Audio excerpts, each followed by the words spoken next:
Good morning, this is the Eager Beaver Show. You are listening to a True North Eager Beaver Media Incorporated podcast.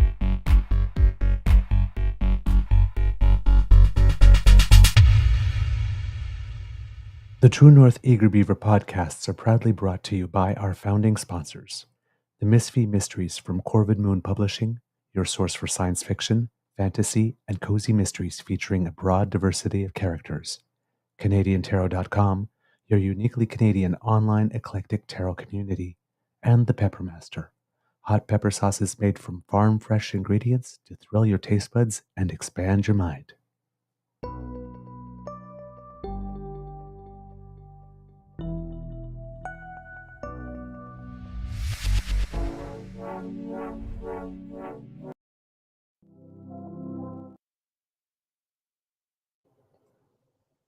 Well, good morning and hello, kids, and welcome to season 4 and episode number 596 of the Daily Beaver Morning Show. 100% Canadian. Do. Yes. Today, recording day is Thursday, March 6th, 2025. Another great day here at the Beaver Lodge, but warming temperatures as spring is definitely coming in, making its presence felt, even though we're not officially in it yet. But you can feel it's coming. It's nice, the snow, considering the amount we got, and it's nowhere near as much as some other people got. But, it was still uh, between knee and waist deep in our backyard. Is almost all gone in a matter of like 3 or 4 days. I have no idea where it's all going, but um, but yeah, so it's melting pretty darn quickly here. I'm your host, the Eager Beaver, pronouns he, him, he, Mr. Beaver A, and with me, as always, is my good friend, Mr. Grizzly. A big thank you goes to our podcast founding sponsors, the Peppermaster, the Misfit Mysteries from Corvid Moon Publishing, and PsychicTarot.com.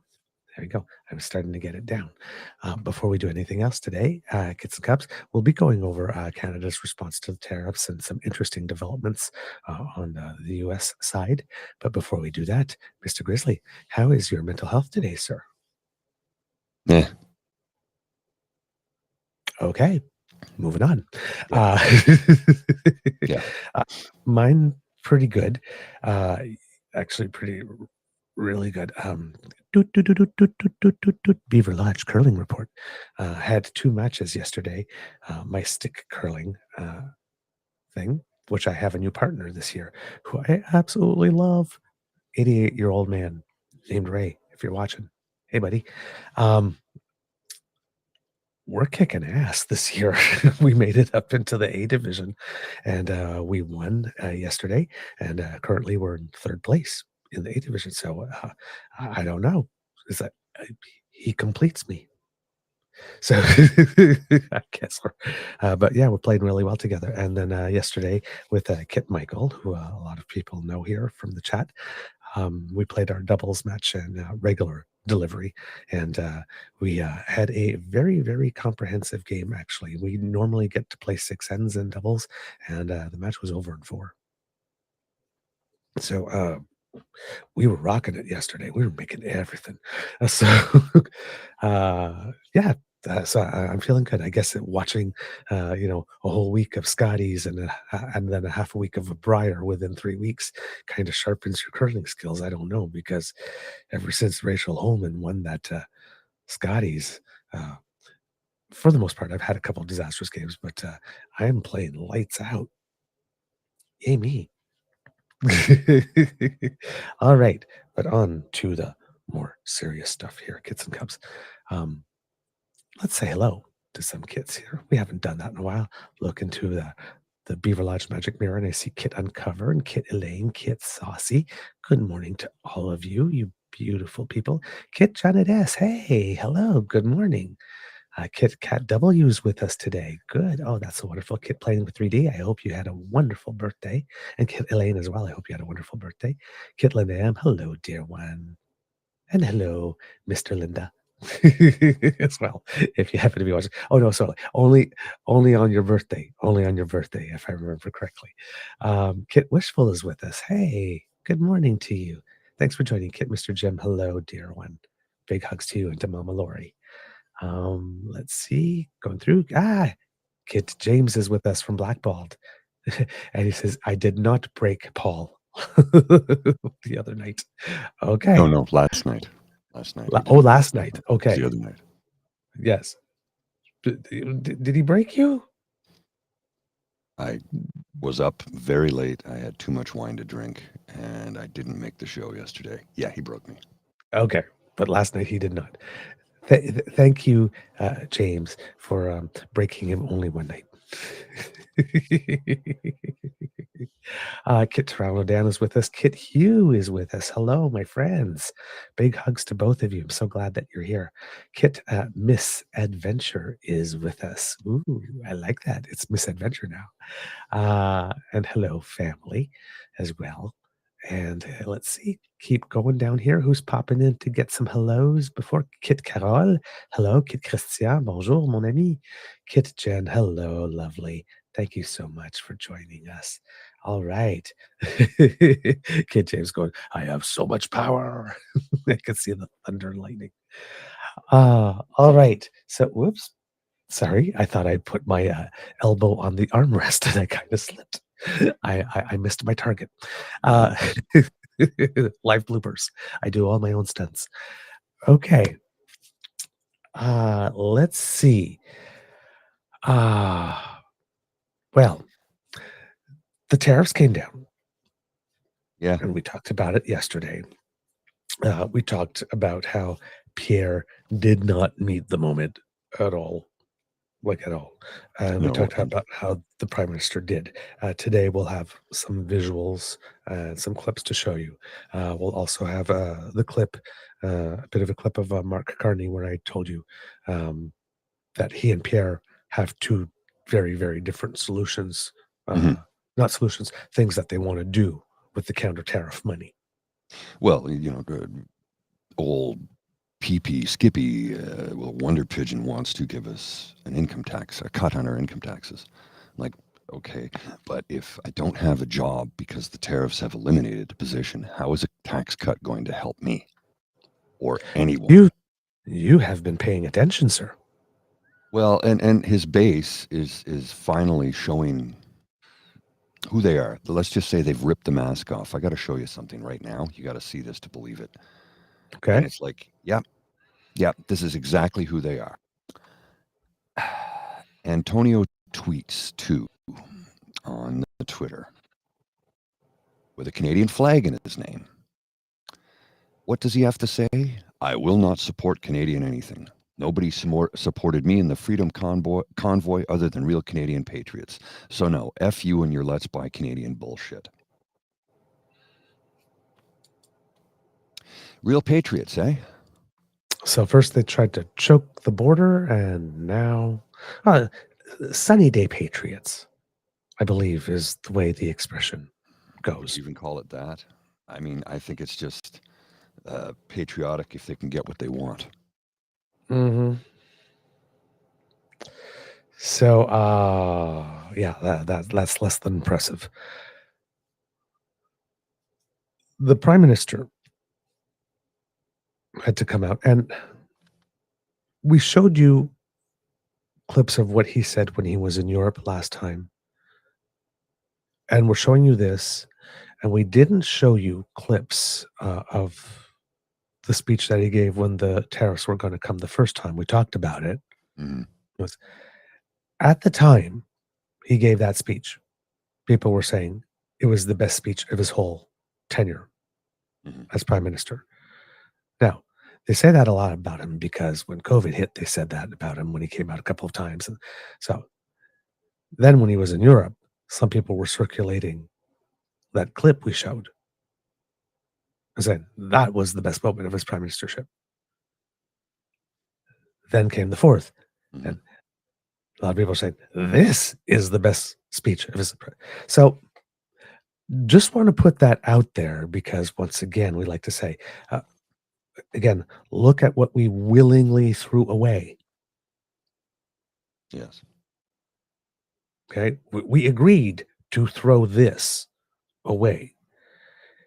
And then when we were going to look at Skippy's response, because juxtaposition reveals a lot, this is what we then look at Skippy as what we might be getting and compare him to what we're throwing away. Mm-hmm. And you will see that this man clearly does not meet the moment. Well, Now, does again, not, cannot. It's either will not or cannot. But at this point, he's had so many times to step up at the plate and swing that bat and deliver a full-throated defense of Canada. That is only a defense of Canada and nothing but a defense of Canada. Won't do it. He has to be partisan. He can't or won't. I don't know. But at this point, so many steps up at the plate and swings this that there's, even if there's a difference, it's a difference without a meaningful distinction at this point. Well, he has not grown in the last 5 years. Most of us have grown emotionally, not necessarily physically. Some have, some haven't. But most of us have grown emotionally, mentally, psychologically in the past 5 years because of the changes that have happened around us. He How hasn't can you budged an inch. not? He hasn't. He still is touting the same solution to a problem, and it's the same one from 5 years ago. We're conservatives. We don't believe in big government programs. We'll give you a tax cut. I don't have a job, asshole. How is that going to help me? The best social program is a job. Fine, give me one that pays a living wage. But I don't believe in costly social programs. Fucking idiots. You see how it works? The best social program is a job, but I don't believe in costly social programs. Yeah. In other words, I don't care if you have a job. No, I don't give a shit. Just give me access to the purse strings. Look, his days are numbered, and Doug Ford will be the next conservative leader. Got Kit Saucy here going, Doug Ford waiting behind Pierre Poilievre like the Undertaker. Yeah, no, he is. And Bernier He is. waiting in the wings for the... But listen, any of you who are hate watching us, yes, I know you think we're haters. Again, we keep on telling you, we're just trying to help. Yes. Pierre is not one of you. He's a chameleon. He puts on any mask. He will say anything and be anyone at any time. But at some point, as is the case, was for Scheer and was for O'Toole, he is going to make that pivot to the center. He has already started. He keeps on mentioning Johnny MacDonald in speeches every now and then to throw you a little red meat. But now he is saying a couple of things that are not fully on board with Trump. Why? Because he needs the center-right vote if he wants to win, particularly since his numbers are tanking. Mm-hmm. He will pivot to the center and leave you. He is not your guy. In fact, he's nobody's guy. Rarely has there been in Canadian federal politics somebody who was nobody's guy when it comes to the people, as the guy that's leading there now. Even Stephen Harper, for all his faults, kept certain elements of his party in check. Yes. Because he knew it wouldn't be helpful. This guy's literally activating those buttons every day. He's not one of you. He's using you. And I know you're going to say, those of you who've all bought in right now, saying I'm a hater, kind of stuff. Look what's going on down south. A lot of people are going to say, we told you. Yeah, we told you this would happen. You didn't listen. We We told weren't you hating that, on your guy. We were warning you. This is what is going to happen if you don't step up to the plate and do the right thing.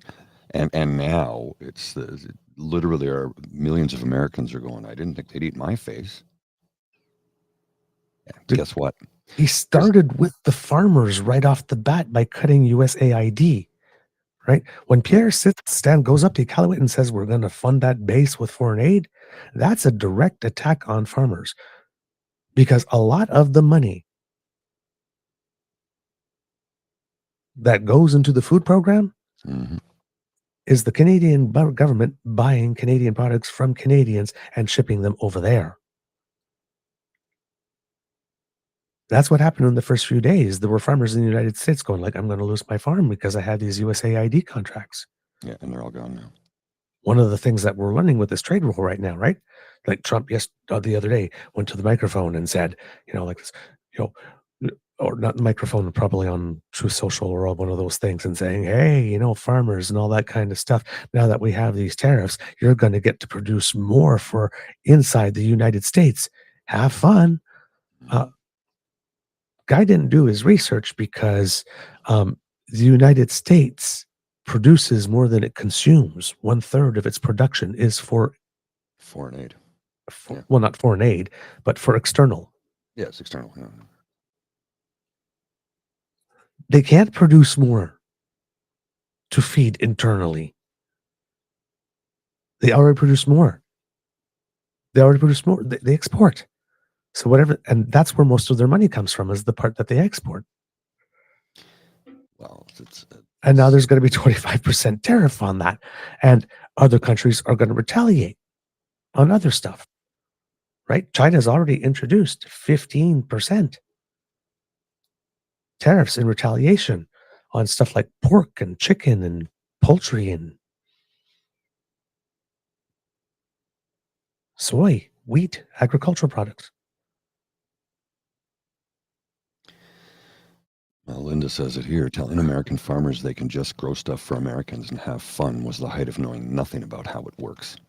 No. And you got to remember, where do farmers in the United States of America get the majority, the bulk of their potash? Here. Yeah. From Saskatchewan. Yeah. And how well can you run a farm without potash? And as was pointed out on a show today I was listening to, where do you think that slaughterhouses in Iowa get most of the pigs they slaughter? Yeah.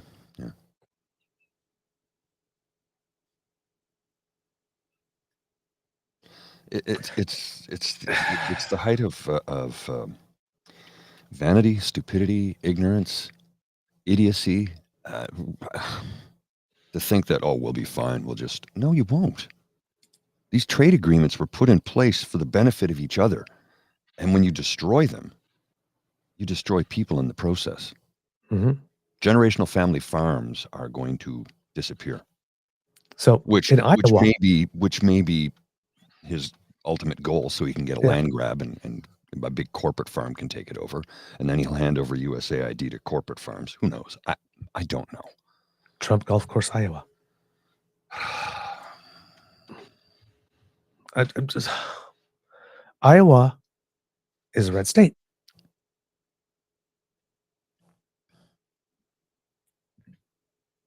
The pork is not going to be coming in. It's going to be more expensive, and the potash to grow stuff is going to be. So he's hitting two different sets of farmers. Do you think they're not going to be upset? They are starting to cancel. You know how Doug Ford told all his candidates not to show up in debates? The Republican Party is now telling people not to host any town halls anymore. Yeah. Because people keep recording them and it keeps on looking bad.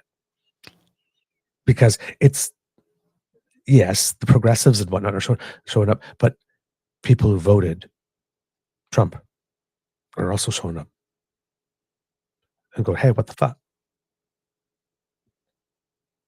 So you already have that pressure coming from the inside, that the Republicans that are doing his bidding, the ones that need to get reelected, some of them in 2 years, some of them that happen to be in swing districts, and there are special elections going on, and there are places where, Biden won by 16 or something like that, or 13 last time, that they're now winning by 43. that's not all Democratic voters. They're showing up to swing those things. Places where Biden won by +6, that they were winning by +13 now. So people are upset in the United States. China just increased by 15% pretty much everything agricultural that's coming into the United States. We increased a whole bunch of stuff, 25%, with more to come in about 3 weeks, plus all the other little measures that we're doing that already have some people screaming, like the people at Jack Daniels. Oh, they're freaking out. The governor of Kentucky is like, you do not realize the damage this will cause. Yeah. And Trump doesn't care. He doesn't give a shit. Well, he doesn't care about people. No. He cares about his image and his ego. And as we stated on the show, Trump can dish it out. But when it comes to pain, he can't take it. He can't take it. And he wants to be loved. And he doesn't want anybody laughing at him. Remember? So he's got a lot of conditions to get by in this world to maintain his illusion of himself. So Trump pulls back often on certain things. And also when Trump gets mad at you and excommunicates you, you stay quiet for a couple of weeks and then come back and flatter him a little bit. And it's like, and everything's forgotten. Like, no matter how many times you piss him off, you can always ingratiate yourself back somehow. Zelensky's doing it right now. The meeting was regrettable. Still willing to talk about. And then Trump's like, well, maybe we'll talk. It's like, what's the weather today in Trump world? So we'll take a look at the prime minister there. And this is, like I said, just a good overall quality response. He veers sometimes back and forth into French and English. Sometimes it's a repeat, but sometimes the prime minister, he just says completely something different. So we'll have to stick with it a little bit, and you'll have to. I'm not sure that this one has. This one might have the translation because it's global and not CPAC. Did I give you CPAC or global, Mr. Grizzly? For the prime minister? Yeah. Global. Okay, so this one might have the translation then. You know what? Actually, I might send you CPAC because I like my translations better than. That's fine. Yeah, I'll do that. It's unless CPAC you can. For Carney and for. Yeah. Bot Boy, but for the prime minister, it was global. So yeah, if you can get me the CPAC, that would be better. Yeah, I think that's that will be better, because they show it. Well, you have actually when you go to the CPAC site. For those of you who don't know this, if you go to the actual CPAC site, you have the choice of having it all in English or all in French with the translation, the simultaneous interpretation, or in the original broadcast that has no dubbing. So which is really great. I want to show you a news clip here while you're searching that out. This is ex-con, and he literally was in prison. Navarro. Yes, that tried a whole reason. What he has to say about Canada. Sabers but I don't want to contribute to that. What I want to say to every world leader who gets up in arms when all we're asking for is fairness and to have them stop killing our people is, please listen to us. Canada could do a lot more. Canada has been taken over, Brett, by Mexican cartels. They bring up these pill presses and printers and the medicines that they fake. You can't tell the difference. Yeah, it's major problem. We're being taken over by Mexican cartels. Okay, number one, Kits and Cubs. This guy is frequently, the last guy in Donald Trump's ear. Yes. Right? This guy, this shriveled, dried up, bitter old raisin. never has anything positive or truthful to say about anything. Ever. Anything out of his mouth should just be completely disregarded. He's playing an entirely other game.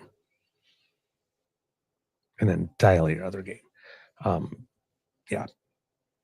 And he's all in. He went to jail for Trump. Yes, he did. Because I think he didn't want to testify in the January 6th special committee thing. So he's one of the he would be first in line for Kool-Aid. Oh yeah. Right. So he'd actually probably chug a glass before he started pouring everybody else's.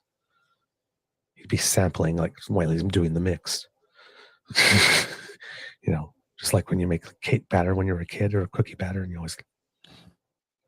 Yeah. A good mom lets you lick the mixing tools on the blender when she's making a cake. A great mom turns it off first. You never heard that one before? No. Good mom lets you lick the mixing blades on the blender. She's making a cake, and a great mom turns it off. Oh my God. Oh God. Right in, right? I love that. Oh, that's so funny. Thank you. Okay. So before we start this, one of the things I want to say is that Kit Carroll put something in the chat yesterday because I was trying to explain when Trump was saying, if you guys, basically Trump's thing was like, I'm slapping these tariffs on you, and you just need to lie back and take it, because if you do anything, I'm going to consider that an escalation, and then whatever you do to me, I will do to you. And I was trying to find an image for it, and I wasn't quite hitting it. But Kit Carroll yesterday in the chat put it, and so I'm giving her credit. I'm formulating it a little differently, but the inspiration is Carroll is first, I get to punch you in the face because I'm America. Mm-hmm. I can. And Trump is the ultimate l'état c'est moi, so he's America. So I'm Trump. I can. First, I get to punch you in the face. And you just got to take that. Now, if you have a normal human reaction and you punch me back, that's not reciprocal. I consider that an escalation. And now I reciprocally get to kick you in the balls. And I'm sitting there and I'm thinking, okay, motherfucker. Nobody wins in a trade war. Yeah. But if that's the way we play this, I guess that means that right after we punch you in the face, we also get to throat punch you really quickly before you get your leg up. That's what you're telling us.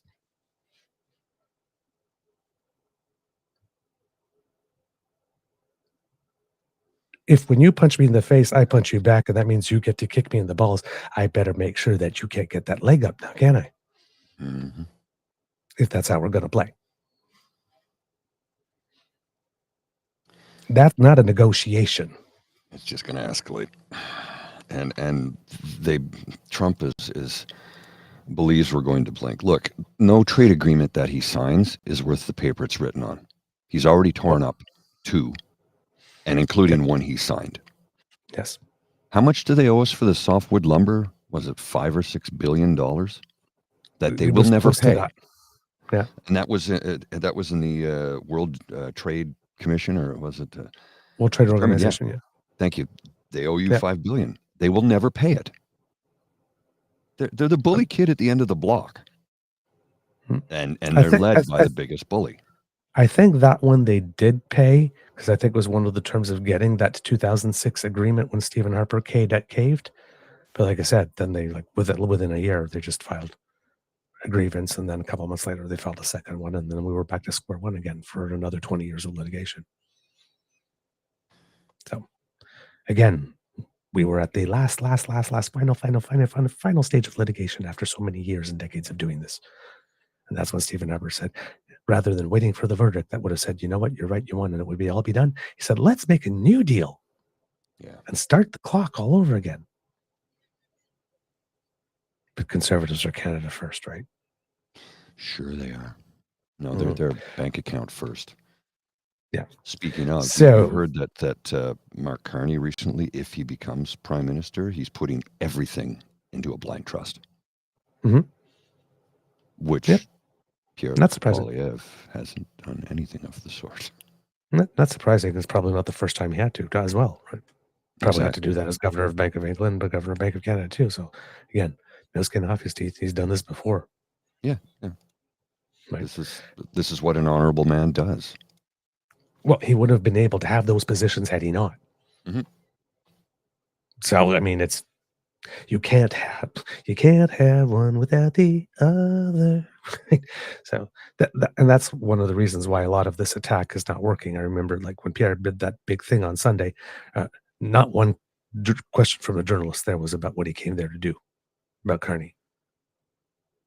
And then when this one here happens, and we're going to show you what we saw here, no question from a journalist is about anything Carney either. So they don't care about that. They don't care about that. It's not registering. It's not landing. Okay, so let's start with the Prime Minister here. We'll start, I think, the first minute or so. I'll give you timestamp as we go there, Mr. Grizzly, on this one. All right. Start it right from the get-go? Yes, please. Okie dokie. Here we go. Why did it do that?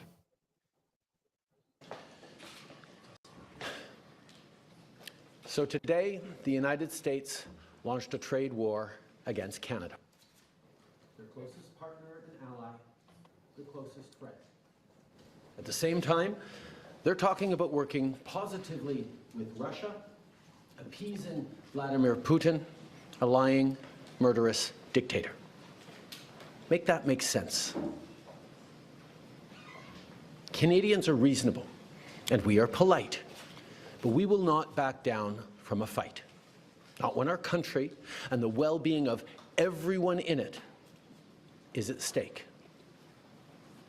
At the moment, the U.S. tariffs came into effect in the early hours of this morning, and so did the Canadian response. Canada will be implementing 25% tariffs against $155 billion worth of American goods, starting with tariffs on $30 billion worth of goods immediately, and tariffs on the remaining $125 billion of American products in 21 days' time. Encore aujourd'hui, on se voit forcé d'imposer des droits de douane de 25% sur 155 milliards de dollars américains de marchandises. 30 milliards de marchandises américaines, excusez-moi. 30 milliards de dollars de façon immédiate et dans 21 jours, 125 milliards de dollars de marchandises de plus. Today, we will also be challenging these illegal actions by filing dispute resolution claims at the World Trade Organization and through the USMCA. But in the meantime, our tariffs will remain in place until the U.S. tariffs are withdrawn, and not a moment sooner. And should these tariffs not cease, we are in active and ongoing discussions with provinces and territories to pursue several non-tariff measures, measures which will demonstrate that there are no winners in a trade war. Now, just like I did a month ago, I want to speak first directly to the American people. We don't want this. We want to work with you as a friend and ally. And we don't want to see you hurt either. But your government has chosen to do this to you. As of this morning, markets are down, and inflation is set to rise dramatically all across your country. Your government has chosen to put American jobs at risk, at the thousands of workplaces that succeed because of materials from Canada or because of consumers in Canada, or both. They've chosen to raise costs for American consumers on everyday essential items like groceries and gas, on major purchases like cars and homes, and everything in between. They've chosen to harm American national security, impeding access to the abundant critical minerals, energy, building materials, and fertilizers that we have and that the United States needs to grow and prosper. They've chosen to launch a trade war that will, first and foremost, harm American families. They've chosen to sabotage their own agenda that was supposed to usher in a new golden age for the United States. And they've chosen to undermine the incredible work we've done together to tackle the scourge that is fentanyl, a drug that must be wiped from the face of the earth. So on that point, let me be crystal clear. There is absolutely no justification or need whatsoever for these tariffs today. Now, the legal pretext your government is using to bring in these tariffs is that Canada is apparently unwilling to help in the fight against illegal fentanyl. Well, that is totally false. Let's look at the facts. Our border is already safe and secure. Far less than 1% of fentanyl flows and less than 1% of illegal crossings into the United States comes from Canada. But we acted because we know we can always do better. We responded to concerns, including from the President, by implementing an ambitious $1.3 billion border plan. A border plan that includes generational investments in new AI and imaging tools to stop the flow of fentanyl in its tracks, stronger coordination and information sharing with American agencies, along with the deployment of drones, helicopters, and additional personnel to keep our border secure. Now, a month ago, as part of an agreement with the United States that paused the tariffs, we made further commitments. We appointed Kevin Brosseau as our fentanyl czar, a man who dedicated his multi-decade career in law enforcement to combating organized crime networks and drug trafficking. We designated 7 drug cartels, sick, evil groups who cynically profit off the pain and suffering of people on both sides of the border, as the terrorist organizations that they are. And just yesterday, we launched a new joint operations partnership supported by a $200 million investment between Canada's security and law enforcement agencies, a partnership that will enhance the coordination of information and intelligence in order to thwart criminal gangs involved in the illegal fentanyl trade. And critically, our actions are working. As the U.S. Customs and Border Protection just acknowledged, there was a 97% drop in fentanyl seizures from January compared to December, to a near zero low of less than half an ounce seized in January, even with all the further enforcements and actions we've taken at the borders. In sum, we stepped up. We engaged closely and constructively with the President and his administration. We did everything we promised. We stuck to our word. And we did it because we believe in working together to protect our citizens. Now I want to speak directly to one specific American, Donald. In the over 8 years you and I have worked together, we've done big things. We signed a historic deal that has created record jobs and growth in both of our countries. We've done big things together on the world stage, as Canada and the US have done together for decades, for generations. And now we should be working together to ensure even greater prosperity for North Americans in a very uncertain and challenging world. Now, it's not in my habit to agree with the Wall Street Journal, but Donald, they point out that even though you're a very smart guy, this is a very dumb thing to do. We two friends fighting is exactly what our opponents around the world want to see. And now, to my fellow Canadians, I won't sugarcoat it. This is going to be tough, even though we're all going to pull together, because that's what we do. We will use every tool at our disposal so Canadian workers and businesses can weather this storm. From expanding EI benefits and making them more flexible to providing direct supports to businesses, we will be there as needed to help. But Canada, make no mistake, no matter how long this lasts, no matter what the cost, the federal government and other orders of government will be there for you. We will defend Canadian jobs. We will take measures to prevent predatory behavior that threatens Canadian companies because of the impacts of this trade war, leaving them open to takeovers. We will relentlessly fight to protect our economy. We will stand up for Canadians every single second of every single day because this country is worth fighting for. Les derniers mois ont été stressants et honnêtement épuisants pour nous tous.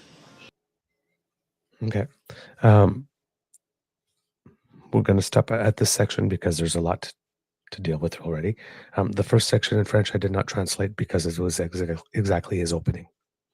So, but this section here that he's saying is going to be something completely different. So I'll have to simultaneously interpret as we're going on, and it's a pretty healthy section. So you'll have to bear with us. But I don't know if you saw it all, Mr. Grizzly, when it happened. If not, you did? Yes, I did. I watched the whole thing. That's how you do it. Oh, yes. Oh, yes. Suffice to say, his father would be very proud. Yeah, it would be. Kit Linda mentioned in the chats there, I saw a lot of, I don't like Trudeau, but comments. I saw that from a lot of people. Matter of fact, some gentlemen who I know who cannot stand the man. They're like, all he does is virtue signal and this and that. And I don't. They all said that was a great speech. Where was that guy for the last 8-9 years? I'm like, he's always been there. That's what he was. He was that guy. It's just that when you didn't like what he was saying or tired of him, you thought it was virtue signaling. Yeah. Because you could look at this and you could say this is virtue signaling if you wanted. Yeah, you absolutely could. You absolutely but he's saying the right things, right? Saying the right things. Face of the threat. He was always this guy. It's just now the moment, and this is meeting. There's a lot of things that happen in there. Your government has chosen to do this to you. Yeah. Talking to Americans. By the way, this speech was carried in its entirety on CNN and Fox, at least, I would assume, and PR and PBS and all that stuff too. I don't remember in my lifetime a speech by a Canadian Prime Minister that was broadcast in full on American news networks. There might have been, but I don't remember any. Yeah, there could have been. I honestly don't know. I don't know. None come to mind. So people were paying attention. So when he was talking to the Americans were listening. And there's a lot of Americans that have Trudeau envy. Oh, yes. So your government is doing this to you. The entire pretext was a lie. Here's all the stuff that we did do. And as I mentioned on the show, the 1% of fentanyl entering the United States through the Canadian border has been reduced by 97% since we started taking these actions. But apparently that's not good enough because it has to be total eradication. Nobody has to die, it seems, is the goalpost. And as some people made pretty clear yesterday when speaking, I believe, oddly enough, was Danielle Smith. You have to do your part too on your side of the border, right?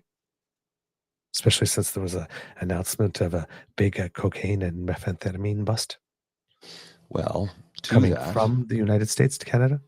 To that, sir. I don't want to go too far, but okay. No, but let's address that because we have, believe it or not, broken clock, right, twice a day. Danielle Smith. And here she is. And our border appears to be drugs coming up from Canada or from the US into Canada, whether it's cocaine or crystal meth.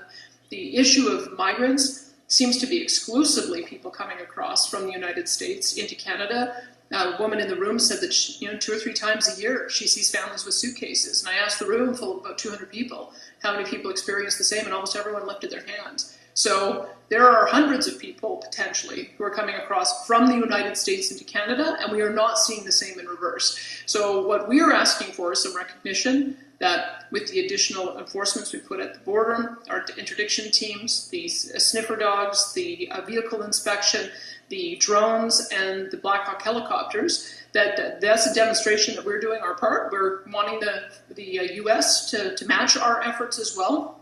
And let's stamp out the scourge of fentanyl.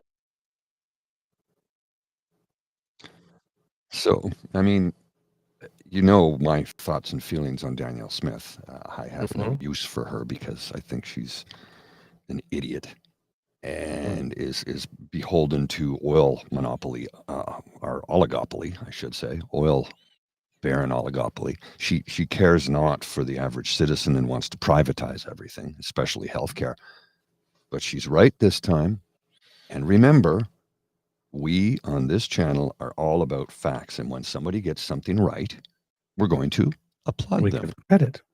We give credit where credit is due. And she was right about that. But she's even given the face and the tone. It's like, bam, even Trump's getting a taste of the bitch pudding. Yeah. For those of you who watch Robot Chicken, you know what I mean. I don't. But okay. They had a parody of strawberry shortcake called Bitch Pudding. Okay. It was very sassy like this, and when she put people down, they go, "Bam! Y'all get a taste of the bitch pudding." So, yeah, Danielle Smith was giving them a taste of the bitch pudding there. Whoa. Breaking. But she's not willing to go all the way, though. No, of course not. Breaking news, though. This is interesting. This was from yesterday, but I just learned about this now. Lindt chocolates, Lindt, Lindt chocolates, they'll now supply all its chocolate to Canada directly from Europe instead of through its USA factories. This helps avoid extra tariffs, making it cheaper to bring chocolate from Europe than from the US. God, so I feel much better about the 3 Lindt balls I just ate 2 days ago. But I mean, there you go, right? But how about we support Canadian chocolate companies like Stube, Stubbe, which is an Ottawa company, Peace by Chocolate. Very good. Peace by Chocolate, yeah. So let's do that. But don't feel guilty if you pick up Lindt, because their product is being provided through Europe, no longer the US. Yes, and again, right? It's not buy only Canadian. I mean, of course, buy Canadian. It's don't buy American. So buy Canadian first, and if you can't find American, if there's a substitute from somewhere, buy Mexican, right? If you can, buy European,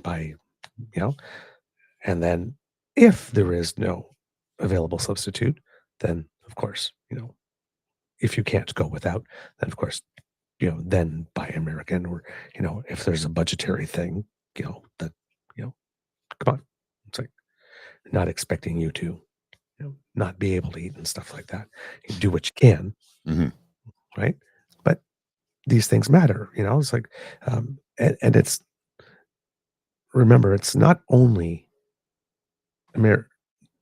like there's some American stuff that's like French's is an American brand, but we're Correct. buying French's instead of Heinz because when Heinz up and left, French's came in and saved the jobs. So even though it's an American company, they actually showed They an cared. interest in actual Canadians in Canada. And so we And they support those. picked up We support the Americans who support us. they Of course. picked up a big share of the market too, because there were millions of Canadians who all they ever bought was the H product. I'm not going to say their name; they're not paying us. Yeah. And switched to French's. I switched to French's, and I've never looked back. And you know what? I like Yeah. it. And it's but now I know the big H company is now making product in Canada again. But sorry, Too bad. you burned your bridge. We remember. Or Costco, right? They didn't jump onto the anti-DEI thing and they pay their No, they employees. did not. So, go ahead, support Costco, right? Yes. Support the Americans who support us. Well, and Right. again, you have to remember Costco pays their employees Yes. not just a living wage, but a good wage. Yes. They take That care too. of their employees. They actually care about people. Go figure. Okay, so we'll continue with the Prime Minister. We'll have to do some stops regularly enough so I can do simultaneous interpretation for you.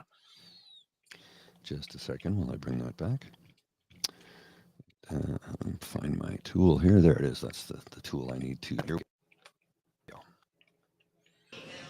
Mais je crois qu'on peut être rassuré par l'incroyable solidarité dont on a tous été témoins entre nous.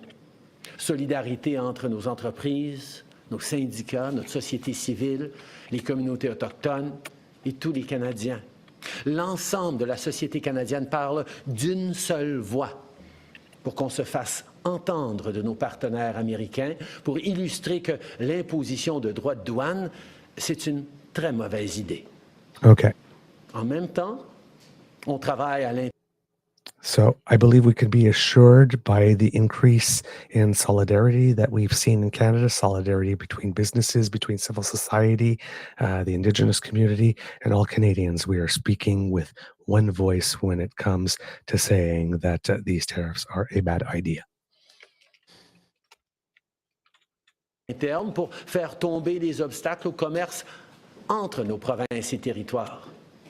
On travaille pour rejoindre de nouveaux marchés à travers le monde, pour bâtir une économie toujours plus forte et plus résiliente.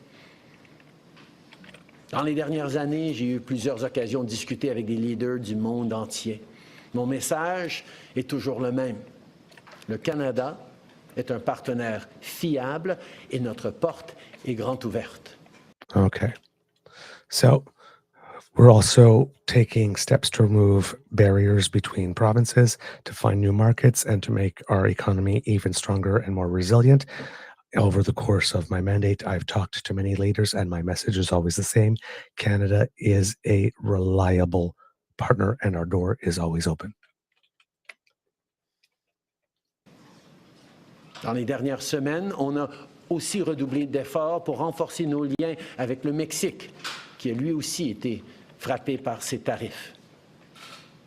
Ensemble, on va chercher de nouvelles façons de collaborer et de s'appuyer l'un sur l'autre pour faire face à cette menace.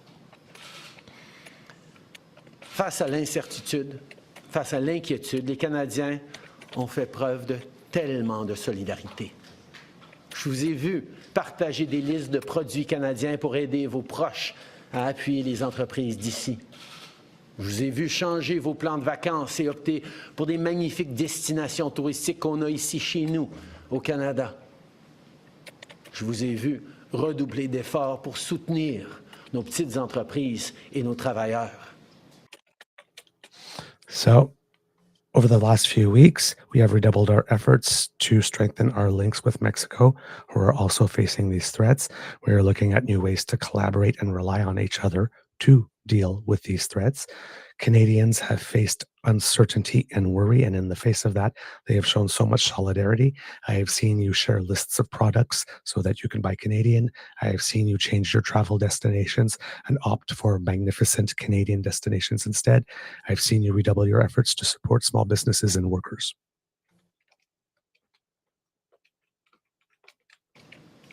Je vous ai vu vous porter à la défense de notre culture et la faire rayonner. Je vous ai vu encourager nos athlètes avec une ferveur sans précédent. Moi qui croyais que je ne pouvais pas être plus fier de notre pays et de mes compatriotes. Mais j'ai encore quelque chose à vous demander. Okay. Lâchez pas. So, I saw you come to the defense of our culture and even making it spread. I saw you encourage our athletes with a fervor without precedent. I am more proud of my compatriots than I ever thought that I could be. But I have one more ask of you. Do not give up. C'est le moment de redoubler d'efforts, de se tenir debout pour notre pays, de faire tout ce qu'on peut pour choisir le Canada, pour défendre le Canada. On va passer ensemble à travers des moments difficiles. Mais après vous avoir vu aller dans les dernières semaines, j'ai jamais été aussi optimiste quant au futur de notre beau pays, malgré tous les défis qu'on va être en train de vivre ensemble. Okay. It is the moment. So he says, I have one more ask of you. Do not give up. It is the moment to redouble your efforts to stand up for Canada, to do all we can to choose and defend Canada. We are going to experience some difficult moments, but after having seen you in action, I have never been so optimistic about the future of our beautiful nation. Canada reste le meilleur pays sur Terre. On a tellement de raisons d'être fiers de notre chez-nous, de ces quelques arpents de neige. Mais surtout, je suis fier de notre capacité à nous serrer les coudes quand vient le temps. Les Canadiens ont différentes origines, différentes langues, différentes croyances. Mais quand vient le temps de défendre notre pays, on le fait d'une seule voix. So Canada remains the best nation on earth. We have so many reasons to be proud. Most of all, I am proud of our ability to stand shoulder to shoulder when the time comes. Despite different languages, origins, and beliefs, when it comes to defending Canada, we do it with one voice. Main dans la main. And hand À in hand. travers vents et marées, les Canadiens peuvent toujours compter les uns sur les autres. Now, we've been through tough spots before, but every time we've faced long odds and seemingly insurmountable obstacles, we've not only survived, we've emerged stronger than ever. Because when it comes to defending our great nation, there is no price we all aren't willing to pay. And today is no different. Merci beaucoup, mes amis. Thank you very much, Mr. Prime Minister. Merci beaucoup. We will now take 20 minutes of questions. Nous prendrons 20 minutes de questions. One question, one follow-up, une question, un suivi. Merci. Whew. That's how you do it. Again. Notice what was not in the speech. No mention of conservatives. No. Just talked about No mention of his opponents. No. No mention that we are broken or weak in any way. He punches down on no Canadians at all.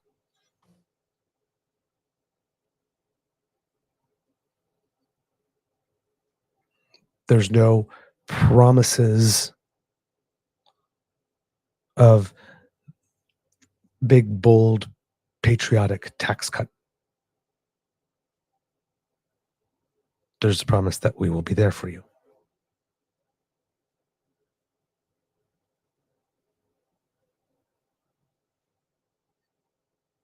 What's in there?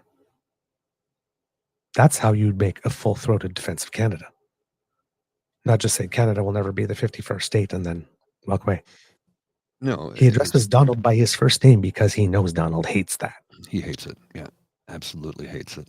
So, he punched up by punching down because they're south of us. So punched in. You get the joke. Yeah, I get the joke. He said the president did this to you. The president is lying to you about what it is that we are doing. Mm-hmm. To Canadians, I'm not going to sugarcoat it. This is going to be tough. But I've watched you go. And I thought we could do this before I saw you go. Now I know we can do this. And we'll have your back.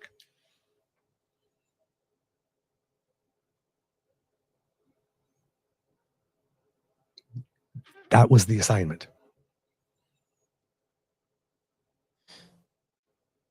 He knocked it out of the park. And then some. And because you can tell that he's only got about a week or so left. Well, he's got no F's left to give, basically. But when you have people on the opposite side of the aisle saying, yeah, that's what you do. That's how you do it. You know, compare and contrast, and we will in a few minutes. But yeah. Now we'll look at some of the questions. We won't take all of them because I went through some of them yesterday when I was doing the show. But let's start with the initial ones because those are usually the deeper ones. Just a second. Hi, Prime Minister. Tom Parry with CBC. You're reaching out to the president today. You're speaking directly to him. We heard from U.S. Vice President J.D. Vance, who says that Donald Trump will be speaking to Canadians. And he also says that he wants to see more progress on fentanyl. So my question to you is, do you have any conversation scheduled with Donald Trump in the coming days? Is that something maybe your successor should do? And do you really believe that this is about fentanyl, or is there something larger at play here? I have offered to speak to Donald over the past number of days, and I expect to speak with him in the days to come. I'm always there to talk with him about the importance of working together to take on the world at this time. The facts show very clearly that in terms of taking action on fentanyl, we are doing everything that is necessary, and not just for the United States, for ourselves as well, as Canadians are suffering as well from the scourge that is illegal fentanyl. We have laid out extensive plans, actions, cooperations, including as recently as the past days in Washington, and they have always been very well received. And the numbers bear that out. I think in what President Trump said yesterday, that there is nothing Canada or Mexico can do to avoid these tariffs, underlines very clearly what I think a lot of us have suspected for a long time, that these tariffs are not specifically about fentanyl, even though that is the legal justification he must use to actually move forward with these tariffs. Monsieur Trudeau, en français, à part l'allocution que vous avez eue envers Monsieur Trump, lui avez-vous parlé au cours des derniers jours, des dernières heures? Non. Je me suis mis à sa disposition pour parler pendant les derniers jours, comme on avait fait il y a 30 jours. J'espère lui parler dans les jours à venir. Je suis toujours ouvert pour parler.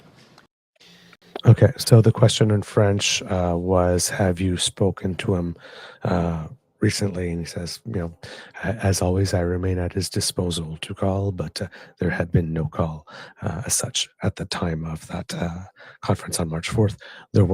There was a call yesterday, apparently, that lasted 15 minutes.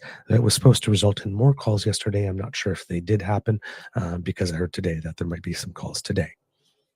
And let's examine the fact that Trump asked the Prime Minister, when's the next election? And he honestly answered, I do not know. And Trump says, oh, he's just a power grab. No, you idiot. Because all of us here are laughing. It's like, had you asked him this question on December 14th, he would have been able to tell you. Mm-hmm. October 20th or 21st, whatever. But then Christopher Freeland did what you did.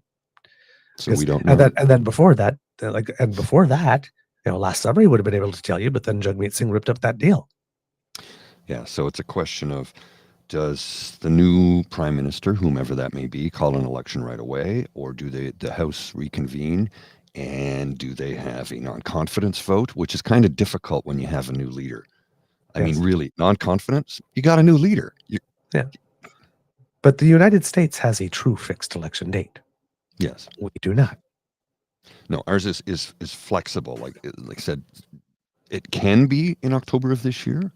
Yes. But the pseudo-fixed date would be October of the following year. It's every 5 years. Yes. Not every 4. Yes. You can call it a year early, but it's every 5.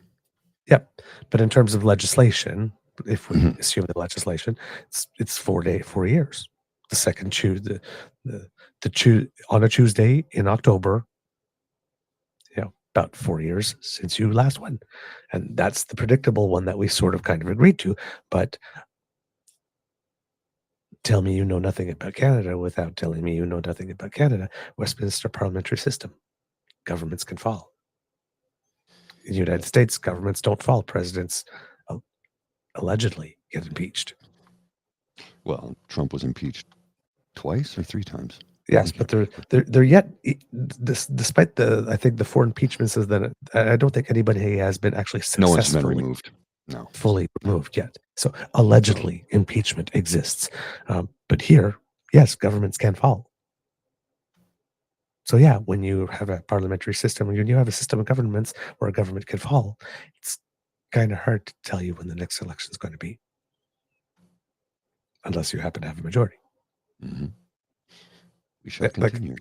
Geez. And even then, hello, Doug Ford, hello, Tim Houston, even having a majority doesn't actually tell you because they just decided they were pulling the plug. You want. Yeah. Exactly. So that's a question that the answer always is, we don't know. Sometime before, but other than that, we don't know. That's the standard answer. And sir, you mentioned this off the top. You're seeing the United States seemingly moving closer to Moscow. This is a same day that the United States has announced it's suspending aid for Ukraine. The Kremlin just said that U.S. foreign policy now is in alignment with Russia. So how do you successfully, or your successor, successfully negotiate with a president who seems to regard his friends as his enemies and his enemies as his friends? In this regards, Canada and Canadians are very clear. We know who our friends are. We know who our opponents are. And there is no question that Vladimir Putin and his attack not just on Ukraine, but on the rules-based international order, on the founding principles of the United Nations, is an opponent of Canada. I think the question that we all need to be watching closely is, what do the American people think? How do Americans feel about jettisoning one's friends and allies in favor of a country that has never wished Americans well and continues to act in ways that harm the global economy and specifically the American economy and American values and principles? Bonjour, M. Trudeau. Valérie Gavage de Radio-Canada. J'aimerais vous entendre sur les programmes d'aide. Au Québec, on parle de 160 000 emplois qui pourraient être perdus. M. Ford a dit ce matin, dans 8 à 10 jours, il y aura des mises à pied dans les usines d'auto. Est-ce qu'il y a quelque chose sur la table aujourd'hui qui peut être annoncé pour les Canadiens, ne serait-ce que de limiter le délai pour avoir accès à l'assurance-emploi? Okay. So the journalist is asking about any aid or assistance programs that the federal government might have in place. You're mentioning that, Ford said that if things go down pretty quickly, there could be layoffs very quickly at auto plants. Mr. Grizzly, if you go to about like 1942, because he says the answer in French first, but then he gives it in English, so that way I won't have to do the simultaneous interpretation on that to the question. So he's basically asking for programs for workers. Can you get any information on them, where they're at now?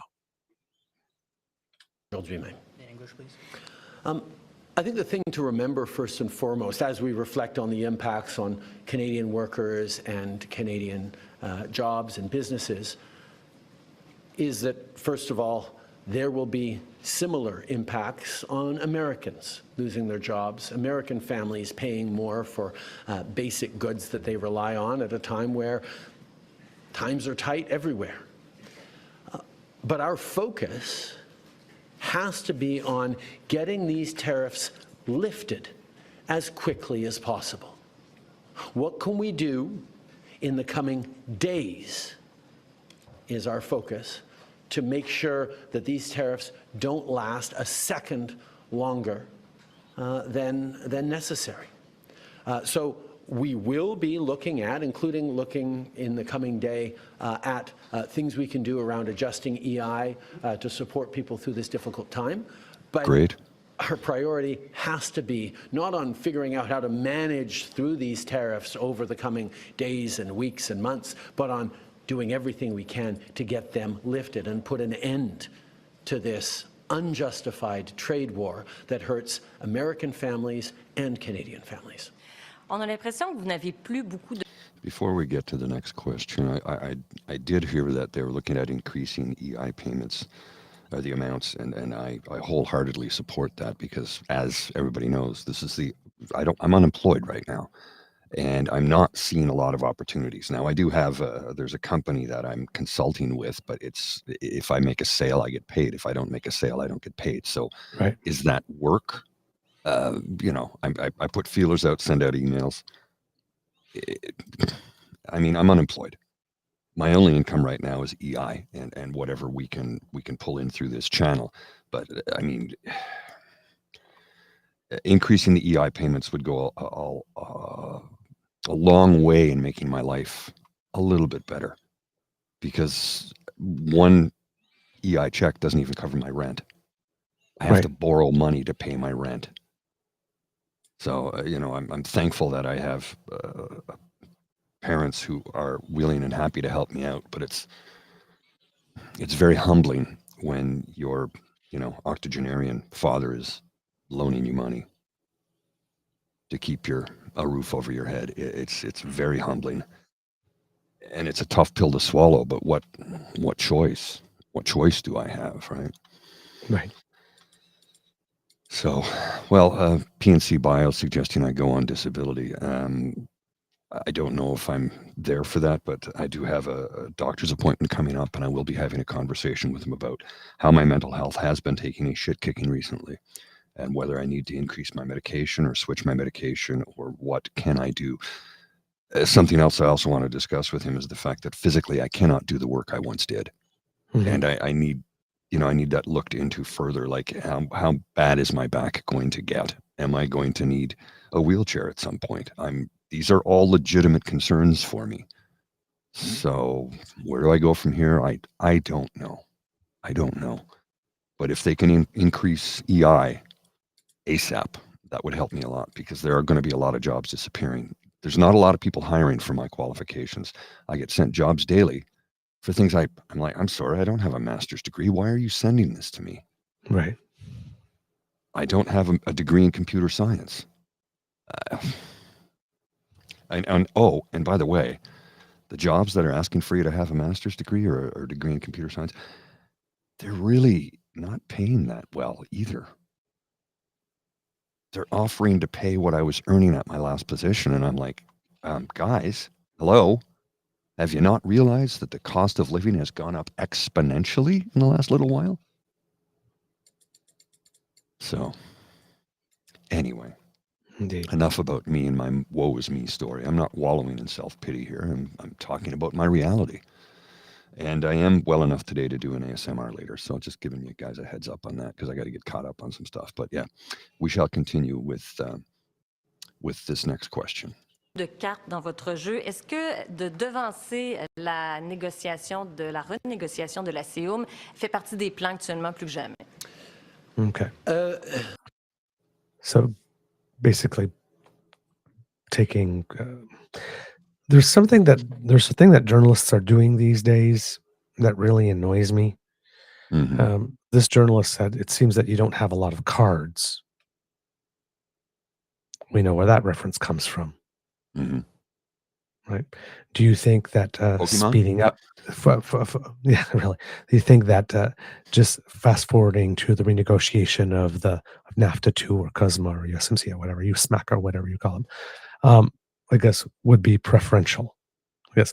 Now we had the Foreign Affairs Minister Melanie Joly yesterday. If you saw her on TV saying, it's not true that we are going to go through this psychodrama every 30 days. Mhm. so Yeah, like, not well, happening. let's just get to and that you could tell that's definitely like you could tell she's French there, because in French we say that c'est pas vrai qu'on va faire ça. It's not true that we're going to do that. That was her francophone coming out. So yeah, that's what this question is about. The other instance of that was recently, after Trump said something like, "Without us, the United States is not a viable country," and there was a journalist, I believe it was Ashley Berg from the He said CBC. Canada is not a viable country without the Well, United ask the question: is Canada a viable country? It's like, don't do that. Yeah. Don't do that. Don't validate the pretext by putting it in a question and then asking someone to respond to it. Why would you ask the Prime Minister of Canada, is Canada viable? What do you expect? Well, I mean, if the Prime Minister was Pierre Poilievre, probably not. But would you expect the Prime Minister to say? Mhm. Is Canada viable? Like, you're just wasting a damn question. Come on, man. So, let's get his answer, because people are interested in this for sure. Actuellement, dans les conversations avec le président, c'est pas très clair ce qu'il veut exactement. Ou peut-être la seule clarté, c'est ce qu'il a dit à multiples reprises, que son but, c'est de faire écrouler l'économie canadienne pour ensuite pouvoir parler d'annexation. Okay. So, I wanted to make sure, because the first bit I think is different, but the rest of the answer is then the same. He's saying that the first bit was, at this moment, it's not really clear what it is that he wants. But, and then we'll go to about 2303, Mr. Grizzly, because then he repeats in English what he was saying in French there. Remember, what was that? Cosmet, that's right. I think in terms of what he wants, I heard he talked about banking again this morning in a tweet, which doesn't make any sense, because American banks, there's about 16 American banks currently active in Canada, holding about $113 billion worth of assets in this country. So the American banks are alive and well and prospering in Canada. I think what Trump, well, again, he's an idiot and he doesn't really understand things, but what he fails to understand is that American banks are subject to Canadian rules if they want to operate in this country. Mm-hmm. You have to abide by the rules of the nation, and if you don't, we give you the boot. It's as simple as that. What Trump wants to do is come in and do everything like he does in the United States, and no, that's not happening. And there's not a bank in the United States that will give Trump a red cent anyway.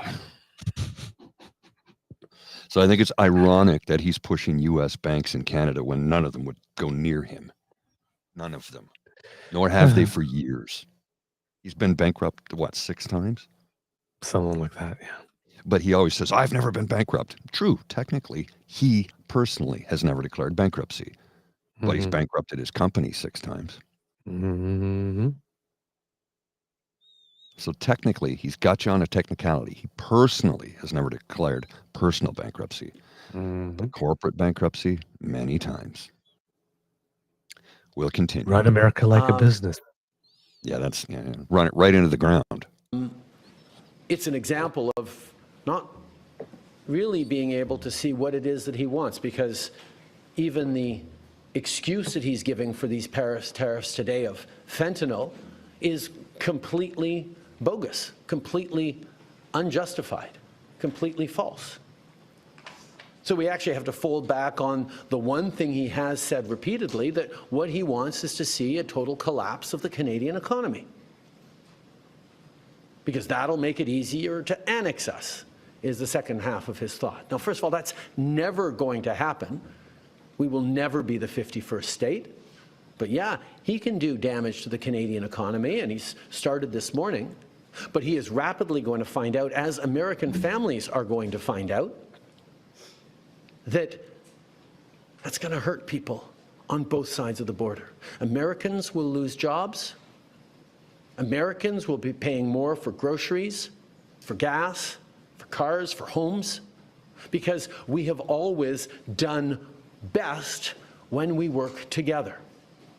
So we are, of course, open to starting negotiations on the customer review, but let us not fool ourselves about what he seems to be wanting. And I will admit, I have been holding out hope that these tariffs were just a clever negotiating ploy that would have the impact that they're having now without even bringing them in over the past weeks, as we've seen order books dry up for Canadian companies from American customers, as we've seen expansion plans in Canada put on hold, as we've seen people choosing to invest in the United States over the past weeks because of the threat of tariffs.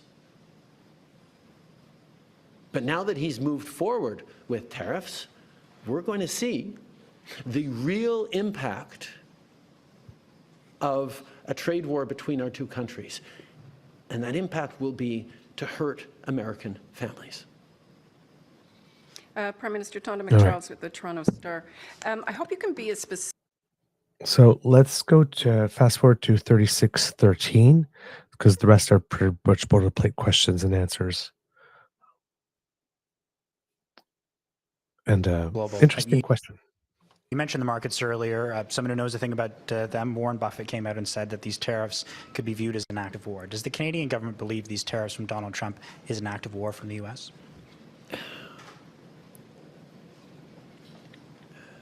Canadians are not angry at the American people for this. We don't have anything against Americans. Americans are our neighbors, our friends, our partners. We do things together. We've done things together for decades and generations. This is a policy decision by the American government designed to go after the Canadian economy. This is a trade war, yes. But Canadians are hurt.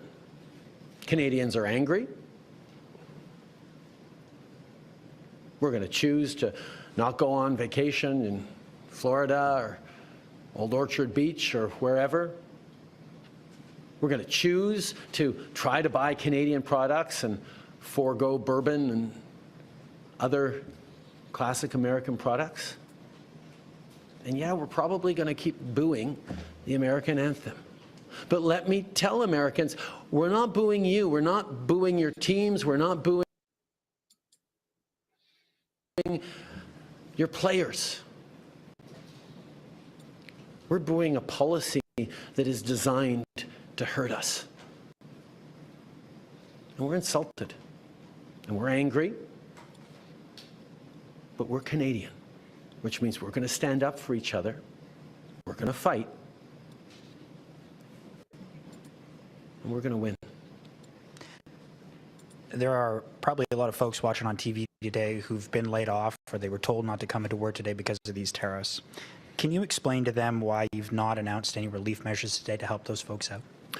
As I said, our entire focus has been on preventing these tariffs from coming in, if there was at all a way, and it now looks like there was never a way we were going to be able to avoid these tariffs that the president was determined to do. And our focus now is going to be on making sure that they get lifted and that there is an end to this trade war as quickly as possible. But over the past month, we have been working on measures that if these tariffs last longer than a few hours or a few days, we be able to help Canadian citizens, Canadian workers, Canadian companies make it through this time. But let's also be clear, this is going to be tough.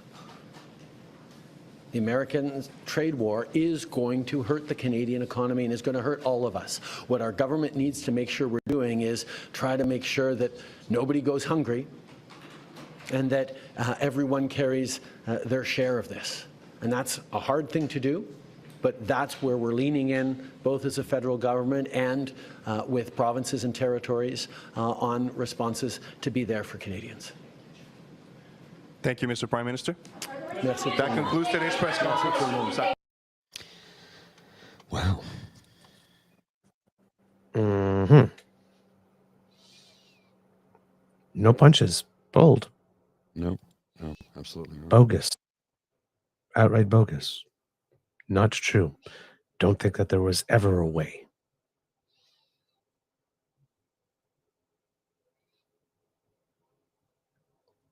He's spilling a lot of tea there. Oh, yeah. And notice that the tone is measured. Notice that his face never contorts. Notice that there's no acidic tone. There's some firmness at times. There's a little bit of sass. Listen, Donald.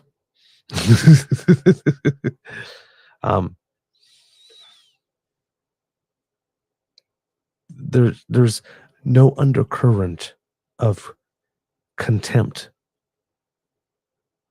for any segment of Canadian society. It is a firm, full-throated defense of Canada. It is a firm.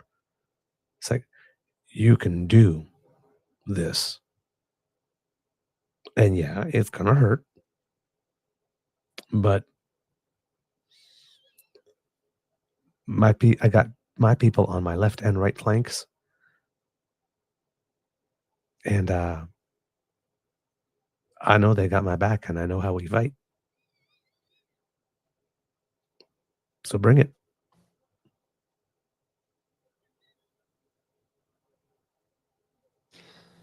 There's nothing in there that indicates any weakness, a path where they can hit like this, that we're going to. But maybe if you did this, we won't. Like this, and additional talk, Doug Ford, and then afterwards, because Doug Ford and Trudeau are doing the good cop, bad cop thing. Mm-hmm. It's like, you don't understand, right? It's like, well, maybe we can negotiate a little something. It's like, no half pregnant. We're not going to agree to partial tariffs. We're like this. We want them all gone, and nothing else.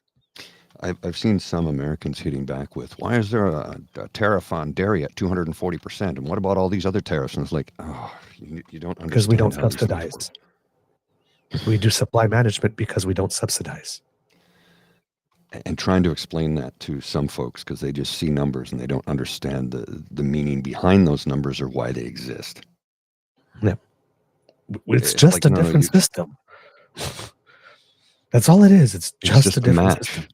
The tariff is there to match because we don't subsidize. Like how oh. I know.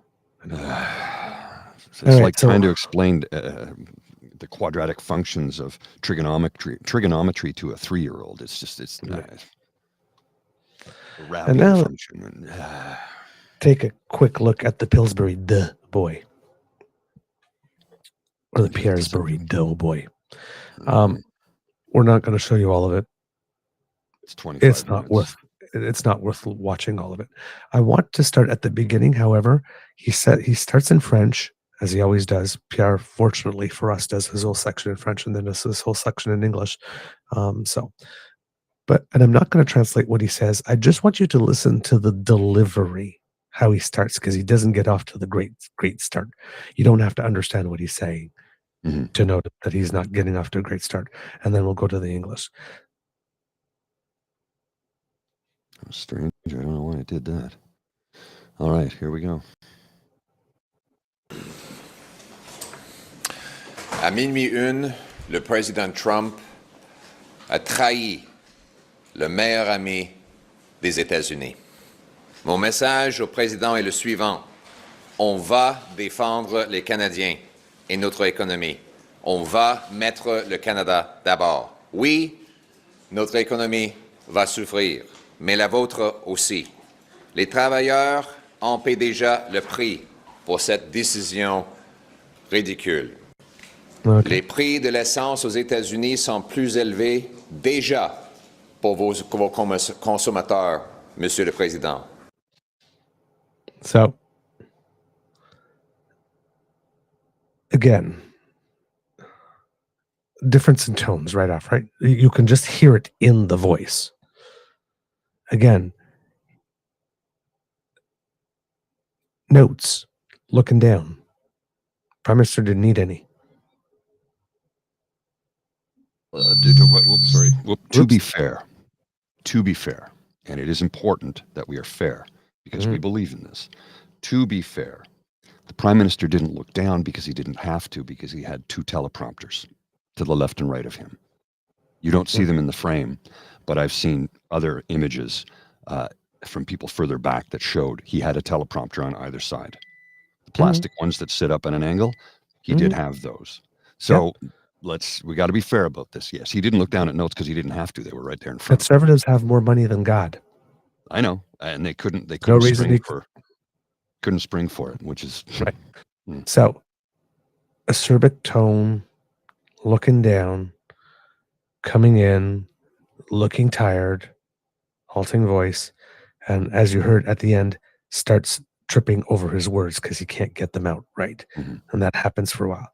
None of this. If you're someone at the other end, let's just call it what it is, who's a sadist, and sees this versus what you saw with Trudeau, which fight do you want? Was saying. All right. Now, let's go to, I believe it is, let's just see that, 11:05 about.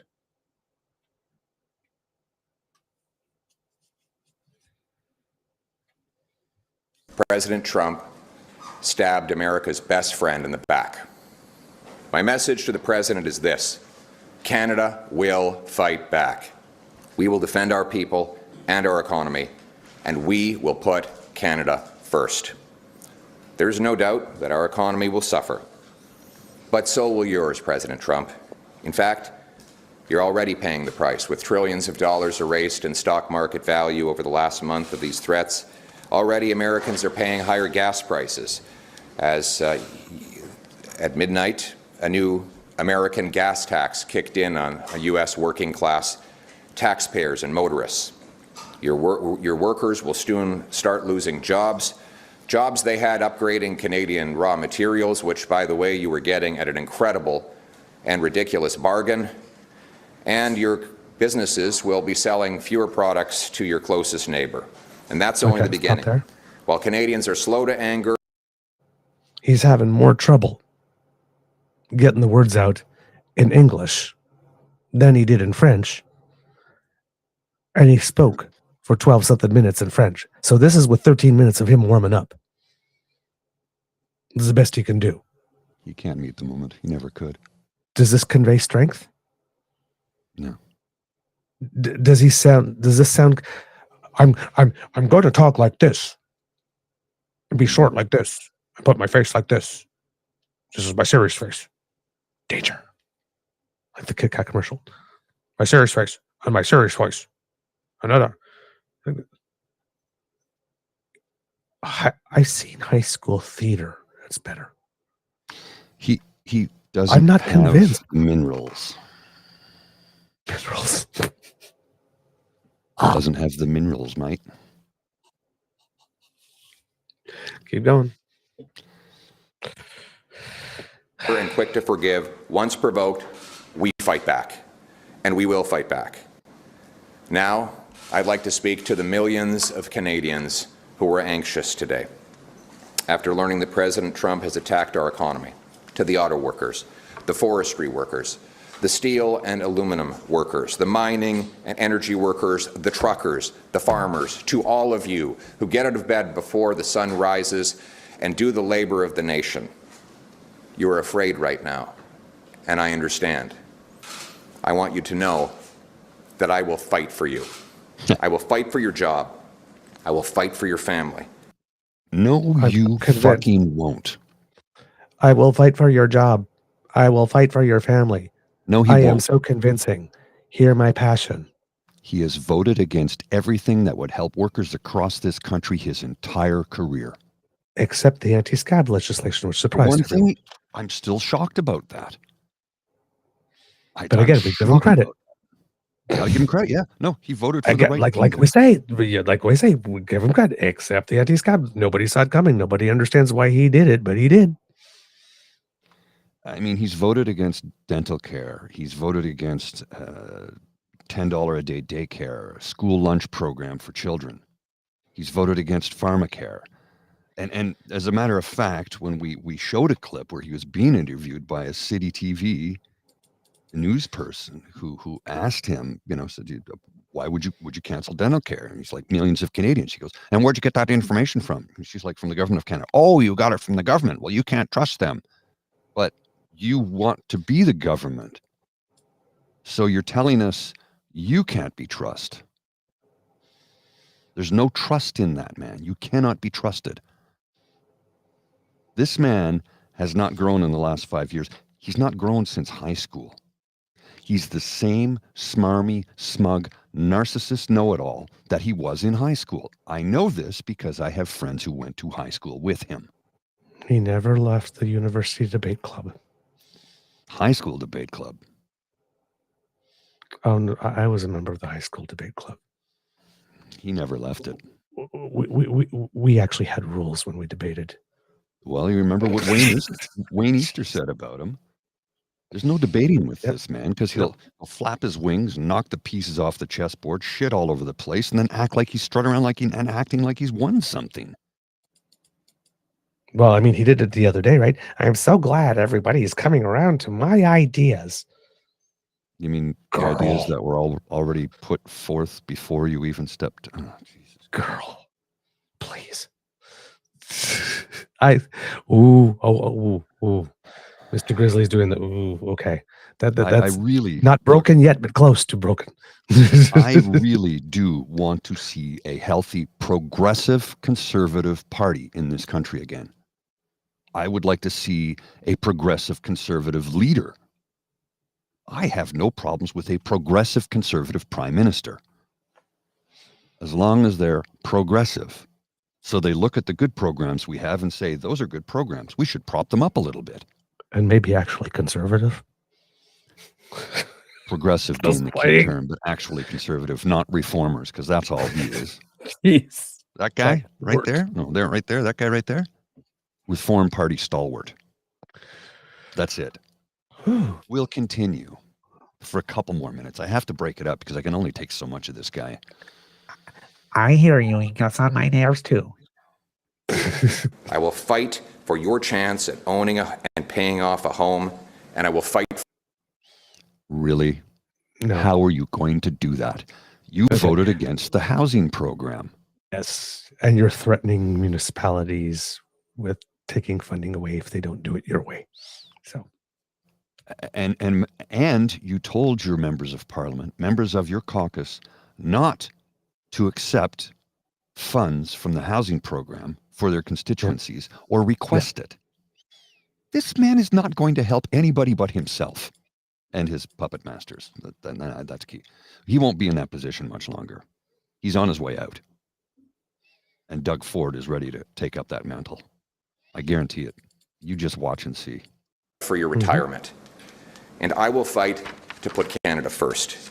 Before these tariffs came in this morning, you must have been asking yourself, how could things get any worse? Before these tariffs, you were already suffering. You wondered how you'd pay the rent, or eventually dream of buying a home after housing costs had doubled over the last decade, rising faster than in any other G7 country. You've downgraded your diet. I'm sorry, I couldn't hear you. All the ways that we're broken and ugly and worthless and that nobody will love us. I thought this was about standing up to Trump. No. He's going to tell us how broken and damaged and so how many minutes has he been speaking? What's the timestamp now? 13:09. So he's been talking in English for what? 2 minutes? Barely. Before he starts launching into the... We're broken. and only I can fix it. You're ugly. No one will love you. I'm the only one who will have you. It's abusive. It's abuser talk. Yes, it is. It's abuser talk. Well, here from Wheeze Reality. What is it, Wes? Wes Reality or Wheeze Reality?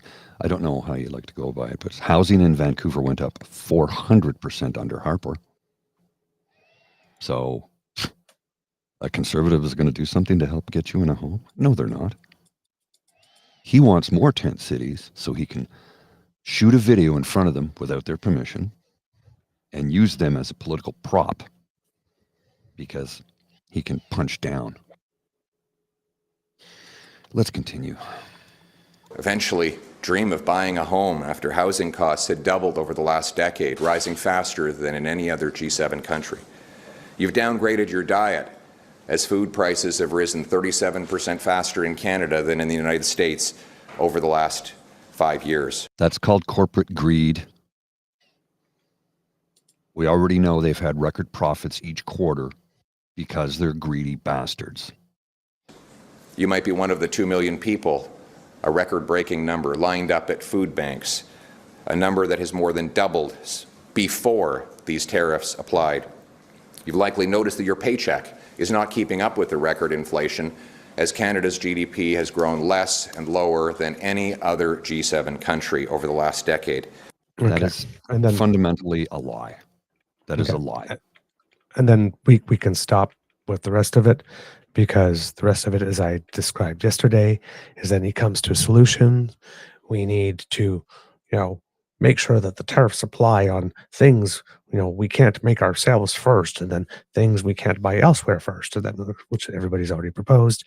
And then, we've got to take all this money that we're going to get from the counter tariffs, and we got to give everybody a big tax cut on that. That's on top of my big, bold, patriotic tax cut that I presented last time. And then, hey, we are going to have a carbon tax cut, and we're going to take off the capital gains tax. So all the things that will already be done by the time I would ever have a chance to be prime minister, even if I was, and then tax cut and a tax cut followed by a tax cut and another tax cut. Yay! Well, and here's from playing with 3D. Same people raising our food prices are Con supporters. Imagine that. And who does Jenny Byrne, who pulls all the strings on Parliament Hill for the Conservative Party, who's her company a lobbyist for again? Oh, that's right. The largest grocer in the country. The largest grocer in the country. Their lobbyist works for Pierre Poilievre. Well, actually, she basically operates him. So tell me again how you're going to lower grocery prices. I know farmers aren't reaping record profits. Farmers who provide grocery stores with all kinds of product, be it agriculture or livestock or aquaculture from Atlantic Canada and Pacific Canada. They're not getting filthy rich over this price gouging effect. Hell, talk to a farmer and ask them how they're doing right now. Yeah. Now, Mr. Grizzly, if we'll go to Mr. Carney to 1 minute to 22. So Pierre Poilievre says we got to take these counter tariffs. We need to give everyone a generalized tax cut because everybody's going to be affected in some way by tariffs. Mm-hmm. Right. Now, remember, as we mentioned yesterday, he's also promising to boost our military spending and balance the budget as he's doing this. Now, look, and my first reaction was, no, you don't do that. You take the money from the counter tariffs and you use it to keep the businesses and the industries whole and the people working in them whole. If you want to offer people a tax cut, that has to come from a separate envelope. Well, here's a central banker of Canada and the UK, at one point, saying the same thing. That, in my view, and my government would do this if I'm elected as Prime Minister, to take the proceeds from our counter tariffs and ensure that they go directly to those workers who are most affected by the American tariffs, the unjustified American tariffs. At the same time, what we will do is we will cut taxes for the Canadian middle class. But that is a separate measure, which is to improve the situation of all Canadians with respect to addressing the crisis of affordability. All right. That's it. That's the only clip that you need to see.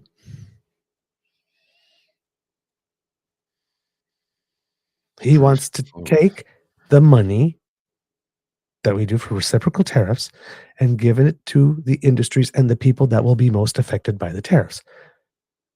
Pierre wants to raise the money on the backs of those people and promise all of you a tax cut so he can get you a vote. You know that scene from Shrek? Mm-hmm. Some of you will die, but that is a sacrifice I am willing to make. Lord Farquaad. Which, that's for what those Pierre. of you who never really got, and I didn't until you explained it to me, and I went, oh my God, you're right. Farquaad. Change a couple of letters. I need the Jeopardy think music right now. Change a couple of letters in there. From F-A-R-K to F-U-C-K. Take out the Q, leave the wad. Farquaad.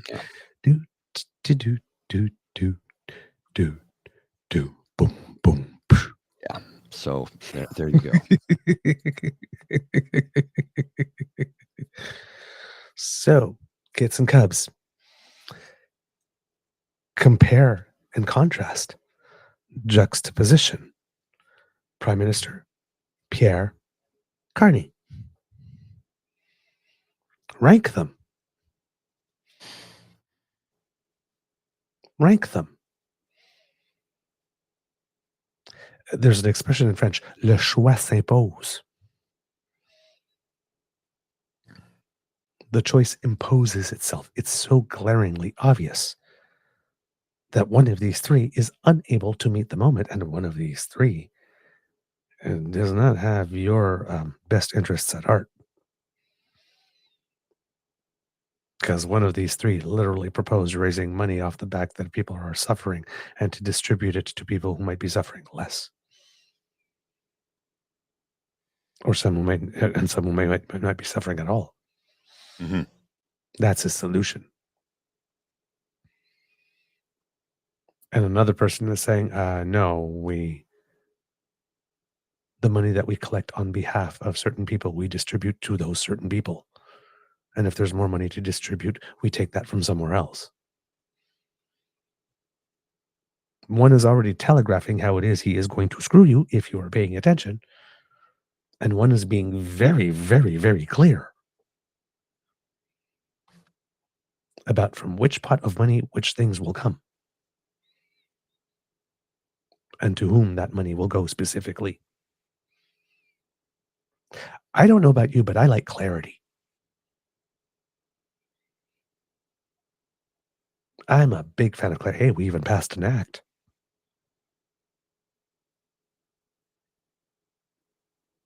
Clarity is good. Carney is being very clear. The Prime Minister is being very clear. And as we've noted before, Carney is being very clear what his role is at this time and what his role is not at this time, where the boundaries are for him to act at this time because he is only candidate to Carney, and where, so as to not usurp in any way the national response. Not so for the leader of the opposition, who once again, while apparently talking to us, hoping, oh, by the way, this one also wasn't carried live. They decided not to cut to I don't know, man. But if he was hoping that anyone in the States was watching,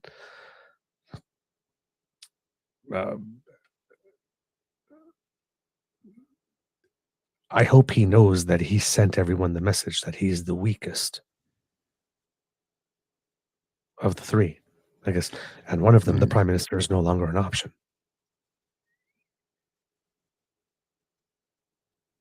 So what we have and threw away, and the two of the choices that we can get, the first of which was presenting himself to us as inevitable. And the guy, especially if it came to do with money and economics,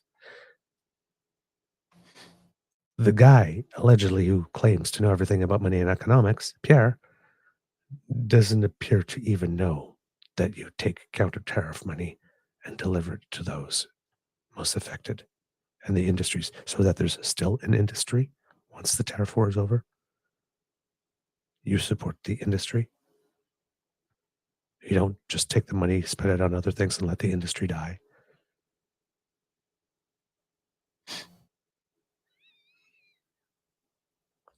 As we said, he's not one of you. Those of you who are voting for him, those of you who like him, those of you who think that he's the worker guy, that he's on your side, he's not with you. He's telling you to your face how it is he's going to screw you. He's not telling you, he's not doing it with clarity, though. No, of course not. He is. He's presenting it as everybody's got to get a tax pot, a chicken in every pot. Ain't that great? Once again, but those of you who will lose your jobs will be funding that tax cut for everyone. Those of you who are unemployed will get a tax cut that will not benefit you in any way, shape, or form because you don't have an income.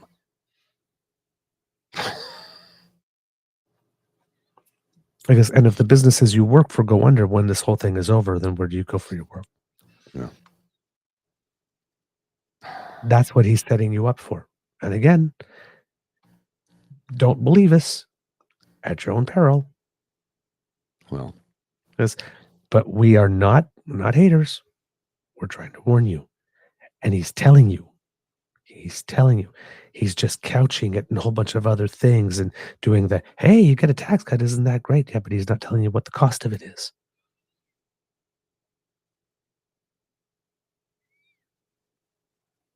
It's a bait and switch. It's a bait and switch. We're here to help. We do not want to see you suffer. We care about our fellow Canadians, even those who do not believe the same things we do. This guy is setting you up. Oh, yes. He's just told you you're his mark.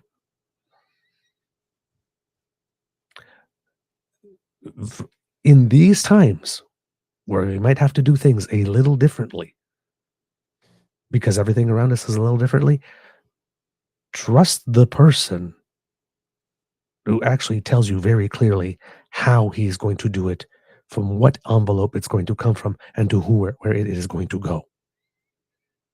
That's something that you can hold someone to if they don't respect it.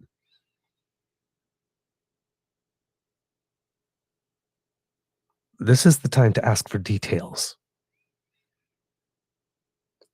to make sure that you read the fine print 2 or 3 times before you sign. Because we only get one chance at this.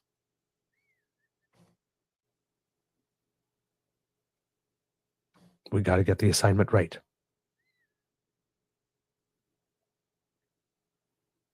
Right? The challenge is stand up for Canada.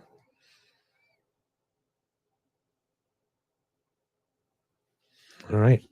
Mr. Grizzly, do we have a show? I believe we do. I have a couple of tidbits to show you. Cool. First one, this is just before we wrap. I want to show, this isn't an Easter egg. I wanted to show you this. This is a poll that took place February 2023, November 2024, January 2025, and March 2025. And these numbers are, well, they are what they are. From an overall point of view, how do you think the Canadian government should approach the U.S.? In February of 2023, 6% of the population saw it as a potential threat to Canadian interests. 19% said cautiously, 25% said friendly terms, and 48% as a valued partner and ally. In February 2023. In November of 2024, 13% as a potential threat to Canadians. 23% cautiously, 17% on friendly terms, and 42% as a valued partner and ally. January 2025, 3% as an enemy of Canada, 24% as a potential threat to Canadian interest, 27% cautiously, 14% on friendly terms, and 28% as a valued partner and ally, and 3% said don't know, can't say. Contrast that to March of 2025. 13% of the population see the United States of America as an enemy of Canada. 38% see it as a potential threat to Canadian interest. 24% said we should approach them cautiously. 8% said on friendly terms, and 15% said as a valued partner and ally. From January to March, the numbers are completely flip-flopped. That's pretty disturbing. Wow. Jeez. And then, of course, Michael DeAtter, being one of the greatest political cartoonists of all time, had this one from the Hill Times, which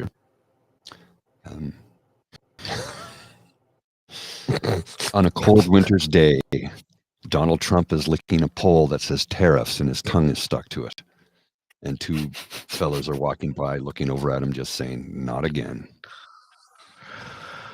Oh my God. The genius of Michael DeAtter. Oh my God. Oh my God. That is so good. That is so good.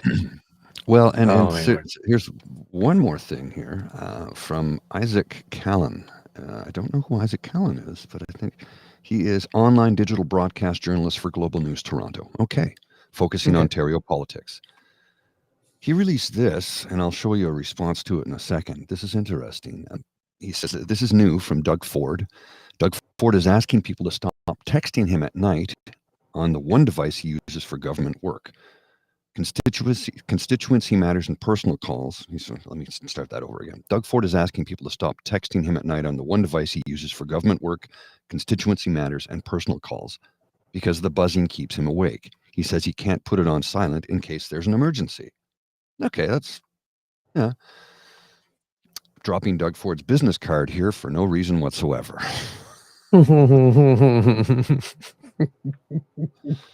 Doug Ford, Premier of Ontario, Whitney Block, 6th floor, 99 Wellesley Street, West, Toronto, Ontario, M7A1W3, Canada. Telephone 416-325-2228. Fax 416-325-3645. premier@ontario.ca. And then let's scroll down. Going to send him so many faxes. Oh my God. I thought that was worthy of mention. Kids and Cubs, you should absolutely not phone the premier in the middle of the night or send faxes. That would be very naughty. We're not telling anybody to do that. We're suggesting that if you do that, that would be a terrible thing and would create turmoil and issues for him. But we're not suggesting you do that. We're suggesting you don't call him in the middle of the night. That would be very, very naughty. Yeah, we're suggesting you don't do that. No. If you do that, it might disturb him. So we're telling you not to do that, okay? Yes, we want our premier to have fresh, rested brain to deal with the Trump tariffs. That would be so naughty. Mm-hmm. Okay.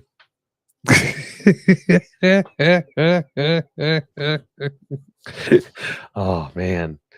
Whoa, we're stirring some pots today. All right, kids and cubs. That's the end of this episode. Oh, by the way, sorry, before we do that, I almost forgot the whole punchline for all of this whole thing. As we remember, as I mentioned, Trump can't stand pain. Right? We talked about a little couple of things, right? The Iowa farmers with pork and potash. They're a little upset. China's upset, definitely. They're imposing, like as I mentioned, 15% on imports of key U.S. farm products, including chicken, cotton, pork, wheat, soy, and beef, beginning March 10th. It also hit a U.S. biotech firm with restrictions. China's targeting mainly American farmers and saying that it will stay in the fight till the bitter end. Quote, if war is what the U.S. wants, be it a tariff war, trade war, or any other type of war, we're ready to fight till the end. The Federal Reserve Bank of Atlanta's GDP now estimate for the first quarter has been revised downwards to negative 2.8%. There has not been a quarter that bad in the United States since the last time Trump was president, and before that, not since the 2008 Great Recession. Warren Buffett, who the Prime Minister was asked about, also known as the Oracle of Omaha, quote, tariffs, well, we've had a lot of experience with them. They're an act of war to some degree. He says that people making big economic decisions should always ask what happens next. Then he mentioned how consumers pay the literal price for tariffs. Quote, the tooth fairy doesn't pay for them. It's Warren Buffett. Mexico will announce its countermeasures this weekend. In Newfoundland and Labrador, they're starting to look at everywhere they source anything medical. Socialized medicine. Do we need those American catheters, or could we get Swiss ones instead? There's a lot of money there, and those are not counter tariffs. When the Prime Minister said we're looking at non-counter tariff measures, that would be one. In a country that has socialized medicine, sourcing as much of your medical equipment and supplies outside of the United States certainly would make a lot of people take a notice. Except we've got the people from Jack Daniels who are not happy at all. So they're probably going to. So what's happening now is, and then of course the stock markets went haywire. So the president yesterday announced that, well, it's going to apply to everything except auto manufacturing. That one gets another 30 days. Does anybody feel like we're on a month-to-month lease with this guy?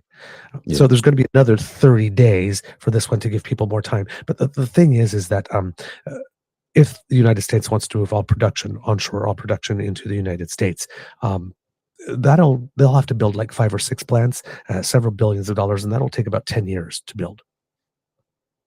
So that's not a quick change that's going to happen now. A lot of people are going to lose their jobs in the meantime until that switch happens. So, and of course that could be felt very quickly. So he's already caved on auto manufacturers. And yesterday, the stock market, at least in Canada, closed slightly higher after he made that announcement because it was going down again yesterday. So now I'm sure the people in agriculture are going to start talking to him. So I'm expecting that there'll be some exemptions for agriculture sometime soon. And then other people and other ones will start. And then maybe bit by bit, there'll be more and more and more of these extensions, just like we're firing everybody. It's like, oh, wait a minute, we need those parks workers in the summer because it turns out Americans really, really, really like their national parks. Or, oh, gee, those people with the nuclear codes, yeah, maybe we should hire them back. Yeah, or that would be a good idea.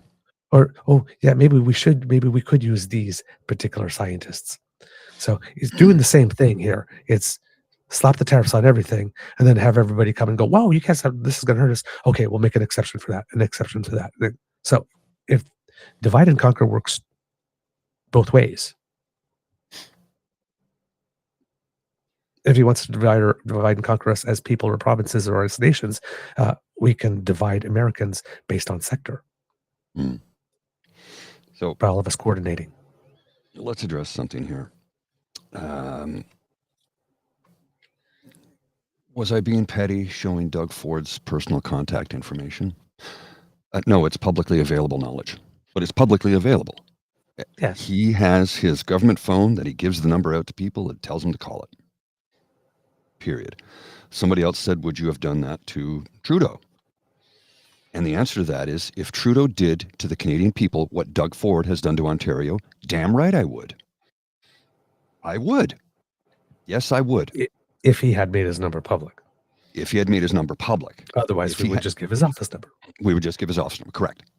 If he did to the Canadian people what Doug Ford has done to Ontario, yes, I would.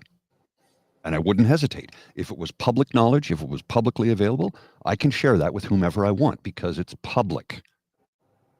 So I need people to understand that. Am I being petty? I said, don't call him in the middle of the night. Doug invited this on himself by coming out publicly and saying, please don't do this. Bro. Yes. But call him. Call him. Do call him. Do use the number. Yes. Use the number responsibly. Use it responsibly. But do use the number. Absolutely. Do use the number.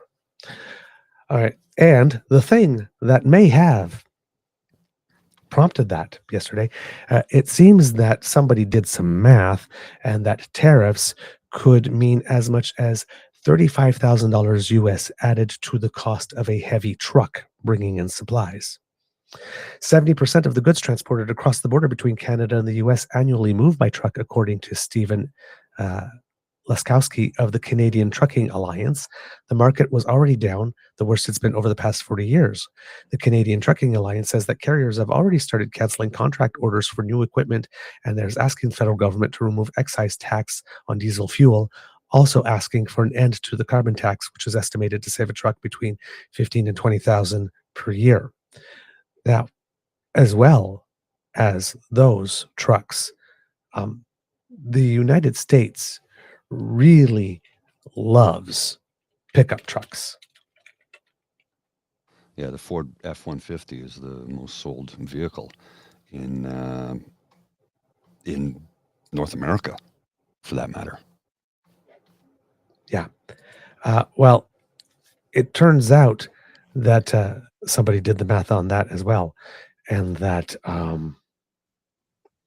the cost of pickup trucks could go up close to $10,000.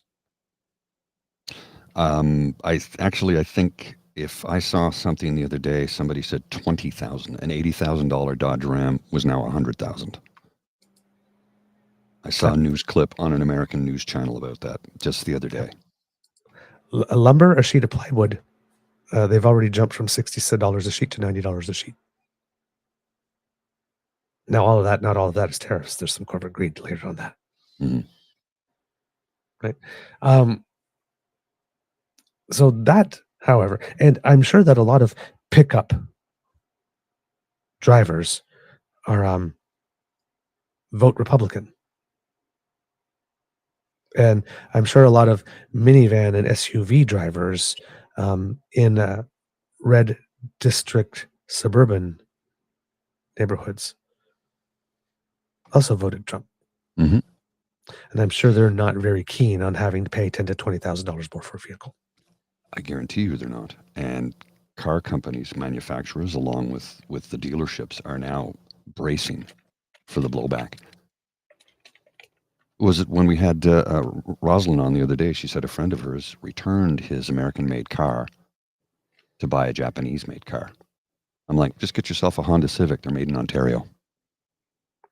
So you're doing even better. It's a Japanese brand made in Canada. Indeed.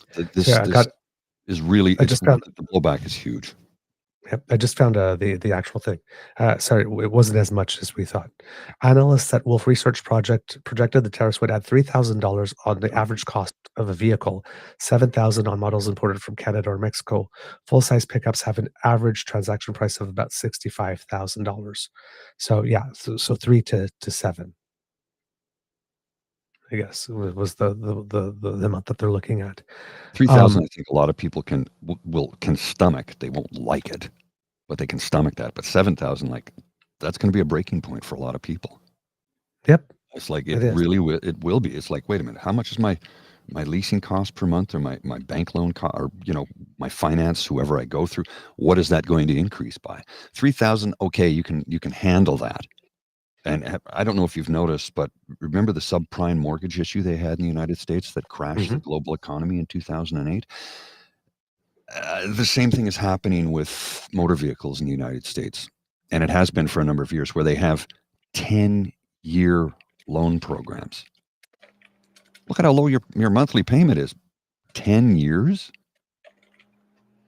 10 years for, oh, no. Yeah, that's a long time. Yeah, and I'm just looking at the futures here. Yesterday it saved the stock market a little bit, but the Dow futures are showing down 368 points, S&P down 66 points, and NASDAQ down 309 points. So it looks like it might potentially be another down day despite this. So, but the point is that 3 bad days on the stock market. Mm-hmm. And Trump was ready to make an exception for auto. Because his puppet masters, who aren't Vladimir Putin, We're going, hey, whoa, bro. You're effing with our money. Number one rule in Republican politics, don't F with our money. Once that happens, the power brokers get really pissed. Mm-hmm. Mm-hmm. Mm-hmm. So apparently there are more talks going on.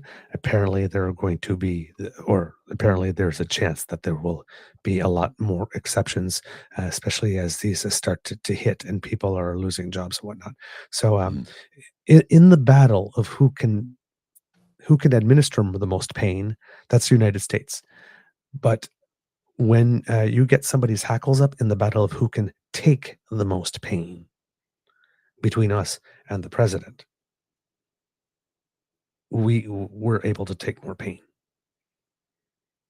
So it'll be interesting to see over the next couple of days how much more backtracking there's going to be on these tariffs. But I assume that this is not over yet. Now he's going to spin everyone as a win. He's going to say, I got something in exchange, right? He had that whole fantasy retelling of his conversation with the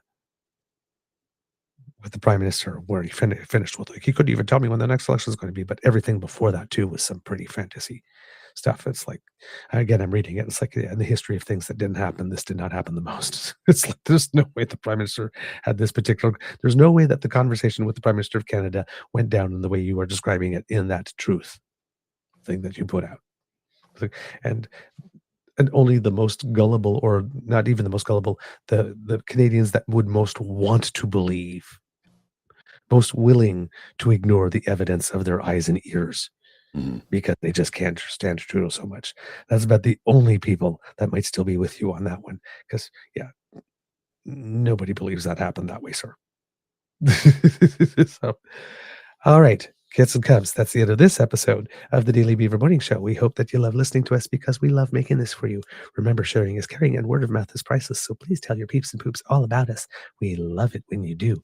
Now, if you would like to make sure that you do not miss an episode, particularly of our audio cast, well, then you just need to scan that QR code that has appeared thanks to the Ray Girl who sponsors our pod page. And if you're listening, it's podpage.com/The True North Eager Beaver with a hyphen between each one of those words. When you go there and click subscribe, when we have something fresh off the bandwidth, boom, it comes directly to you. And I see the little eye thing, and it seems that we're back to our usual numbers that we had before because we're on more platforms again, which is nice. So hello to the 2019 people currently looking on those various platforms. I think that might be the first time I've seen that number over 2,000 as well. So thank you for finding us again. We're glad that you're back with us, and good morning to you. If you would like to help us in other ways, well, then you need to make like Kits, Elaine, and Cassie and surf yourself on down to the True North Eager Beaver Media Incorporated page, where we have recently crossed 13,000 and 500,000 views. Gee, 500,000 times people actually wanted to click and hear what we had to say. Thank you. So go on there and give us a little click on our buttons, like, share, and subscribe. Makes us happy when you do, and it also helps us with the algorithm, which is very important. Now, if you would like to help us in yet another way, because we do incur some financial costs to bring this show to you, and if you would like to encourage your favorite beaver and grizzly to do more of this quality program that you so love and enjoy, well, worry not. We have a way for you to do it.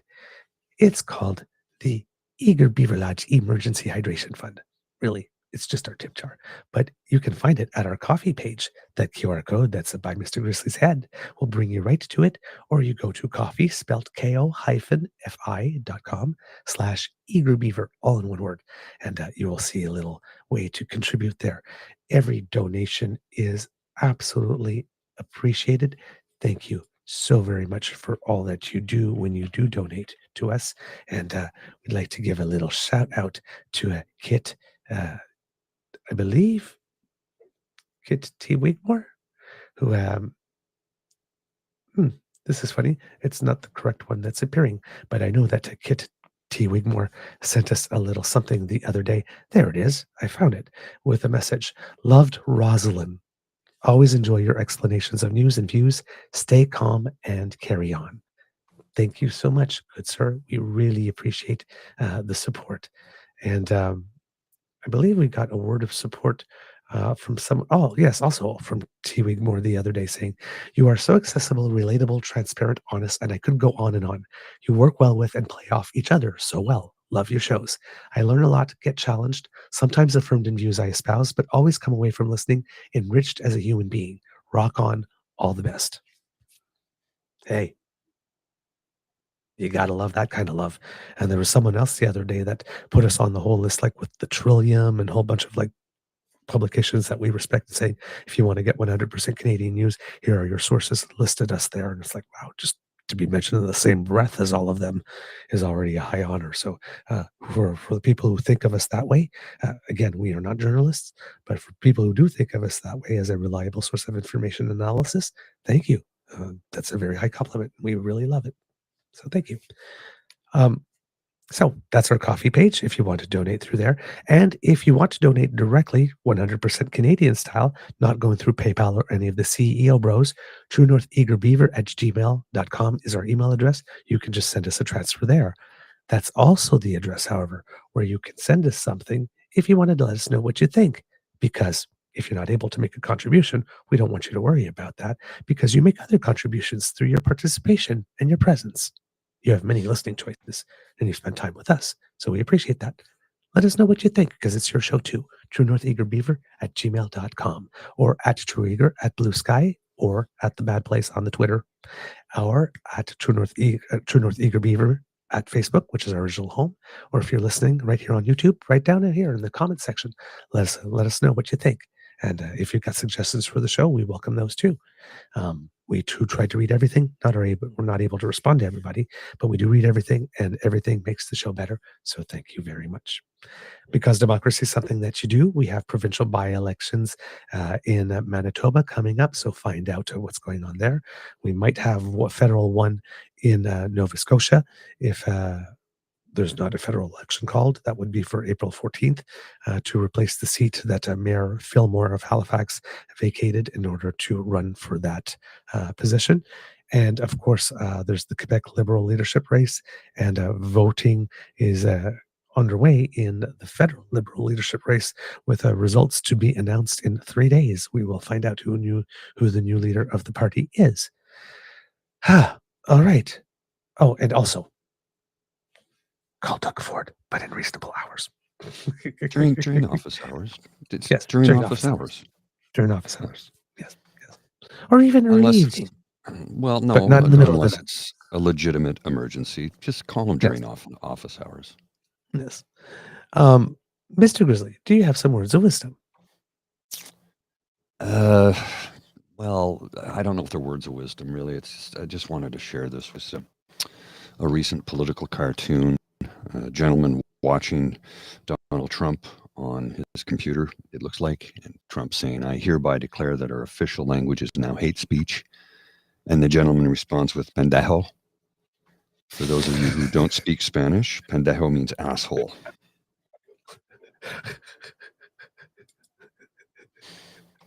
And Trump has, in the image, he has a KKK hood pinned to his lapel. He's got the universal no signs for, like the no smoking sign, the red circle with the line through it. But he's got them for LGBTQ, woke, and immigrants. And he's wearing an American flag pin, which is inverted, which means the country is in distress. So no, I don't really have words of wisdom today, but I just thought I would share that with you. And I do have a really, really good Easter egg to share with you when we come back from the other side. Okay, excellent. All right, then let's do that. Mr. Grizzly, please cue the gog.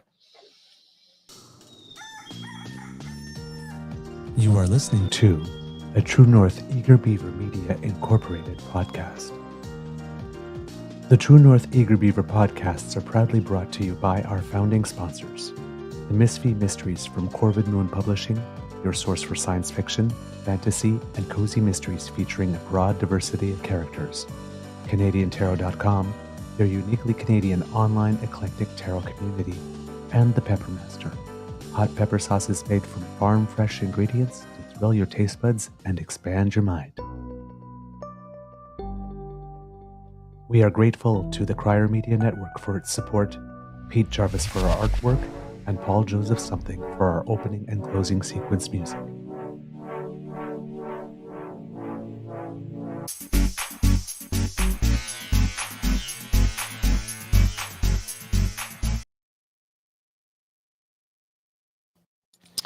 So this Easter egg I'm going to show you is reminiscent of something from 25 years ago.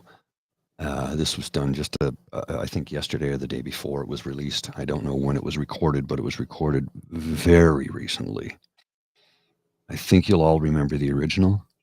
Here's the new one. Hey, I know it's in our nature to cut a guy some slack, give him the benefit of the doubt, like maybe he was confused or just joking or just maybe really needed a double-double.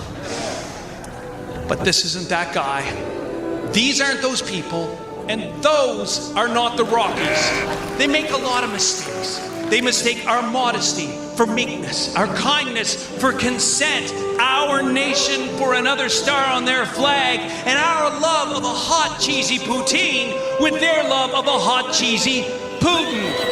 They think they can bully us, threaten us, and push us around, but they do not know us. That artificially drawn line they keep talking about, not artificial, and it's not on a map. It's right here.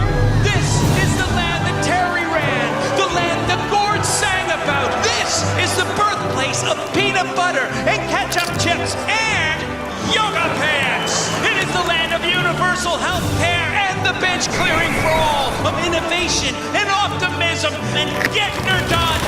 This is the land of the peacekeeper and the Shawinigan handshake. Are we perfect? No, but we are not the 51st anything. We are the first to unite in a crisis, the first to build bridges, not walls, and the first to stand on guard for thee. My name is Jeff, and we are Canadian.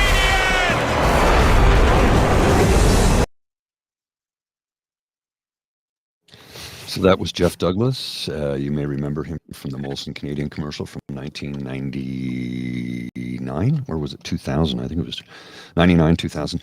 The I Am Canadian Molson Canadian commercial that became front page news across the country, and a lot of PR people who worked with breweries at the time were freaking out. How did they pull that off? I'm like, well, they appealed to people's patriotism and Canadianism, and that was something Jeff Douglas just did, and he knocked it out of the park.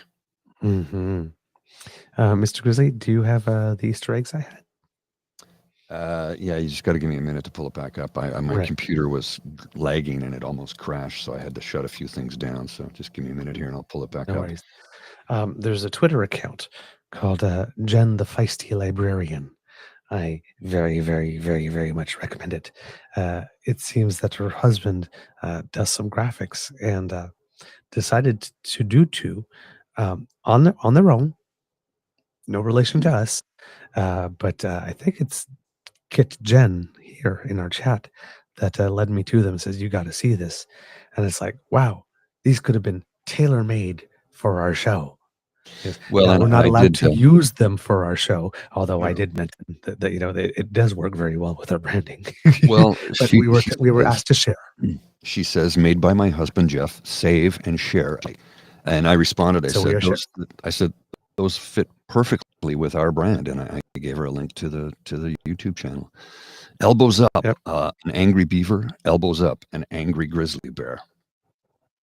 Elbows up, folks. How did they know? How did they know?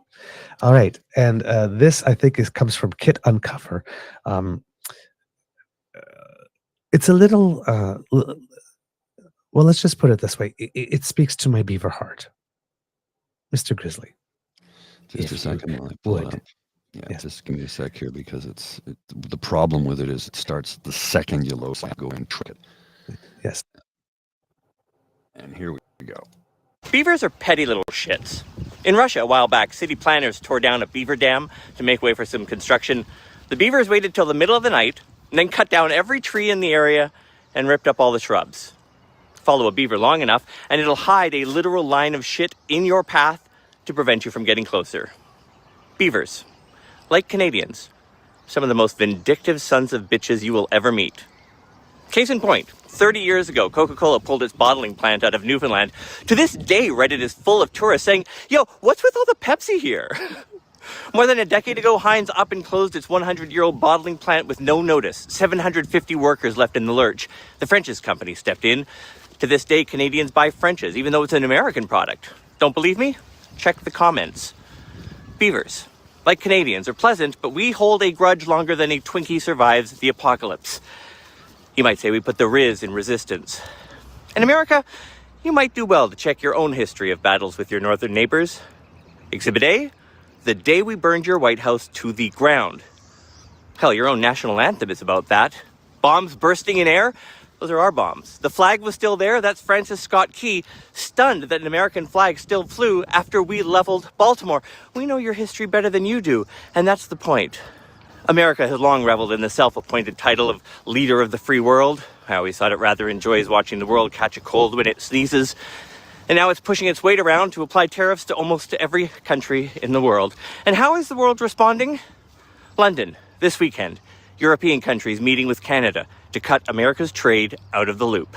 Mexican tariffs of European imports slashed. EU restrictions dropped, allowing more investment in Mexico. India and the EU without America. Apex nations without America. Trans-Pacific countries without America. And after this whole trade war is over, years from now, when Trump's not even in office, how will the world view America? Not with hatred, not even pity, but with the one thing America fears the most: irrelevance. This year in the Czech Republic, local authorities have been planning a big dam project for 7 years.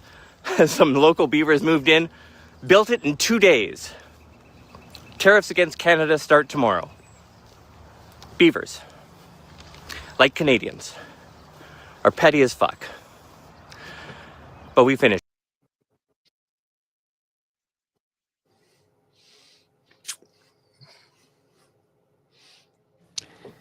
And don't forget the Canadian Cobra chicken. How a bald eagle got into a fight with it just the other day and realized the tenacious little bugger wasn't going to give up and didn't. And eventually the bald eagle said, I'm out of here, and flew away. Remember, beavers are petty as fuck. Alrighty. He spoke to my heart. He spoke to my heart. Oh, yeah. Have a beaver-perfect day, everyone. We'll see you.